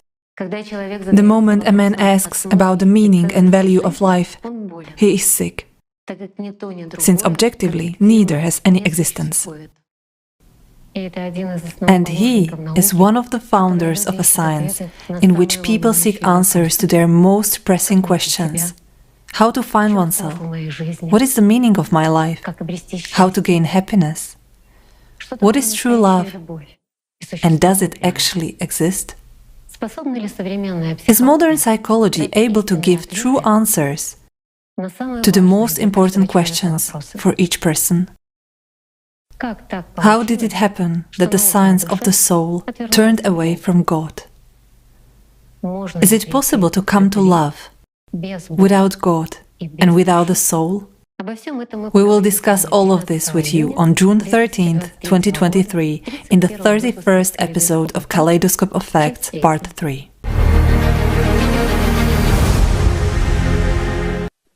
Thank you, Diana. We look forward to Part 3 of the Kaleidoscope of Facts on June 13th. Dear friends, we want to thank you for your support, your attention, your questions and comments.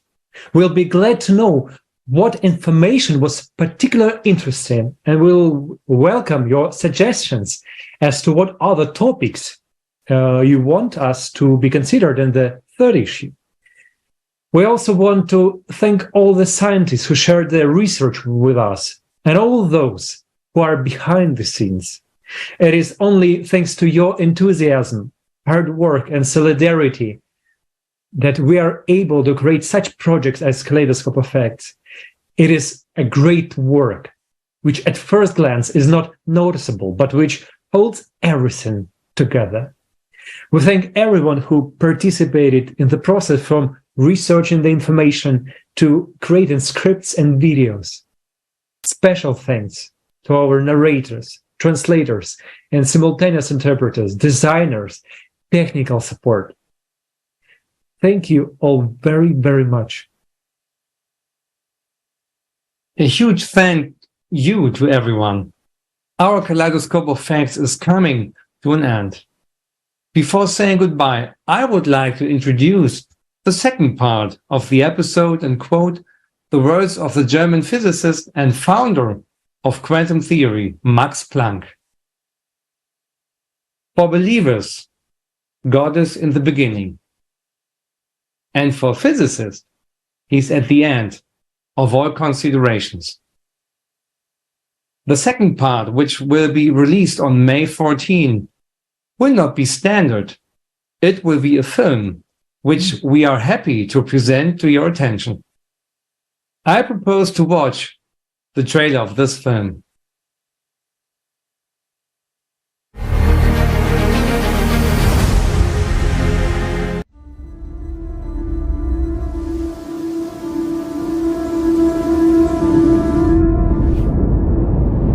Today, many outstanding physicists who consider themselves to be physicists, they say that God doesn't exist.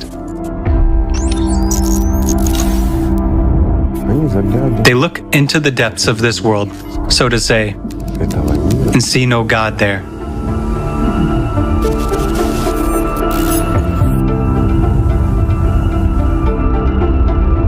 But true physicists who are really into science, they eventually understand and come precisely to God, to an understanding that, pardon me, it is possible to put everything in its place like this, only having boundless wisdom. It won't just happen by chance.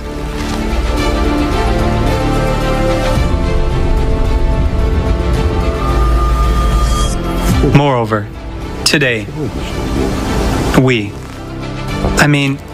physicists, so far manipulate entire planets and mountains, delving into the micro world.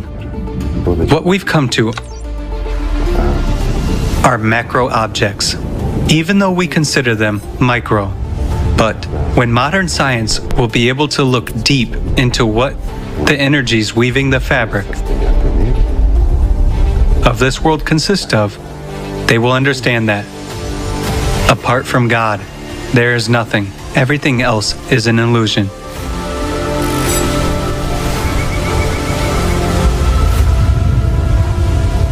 And basically, for this humanity, it is not far off if they want this.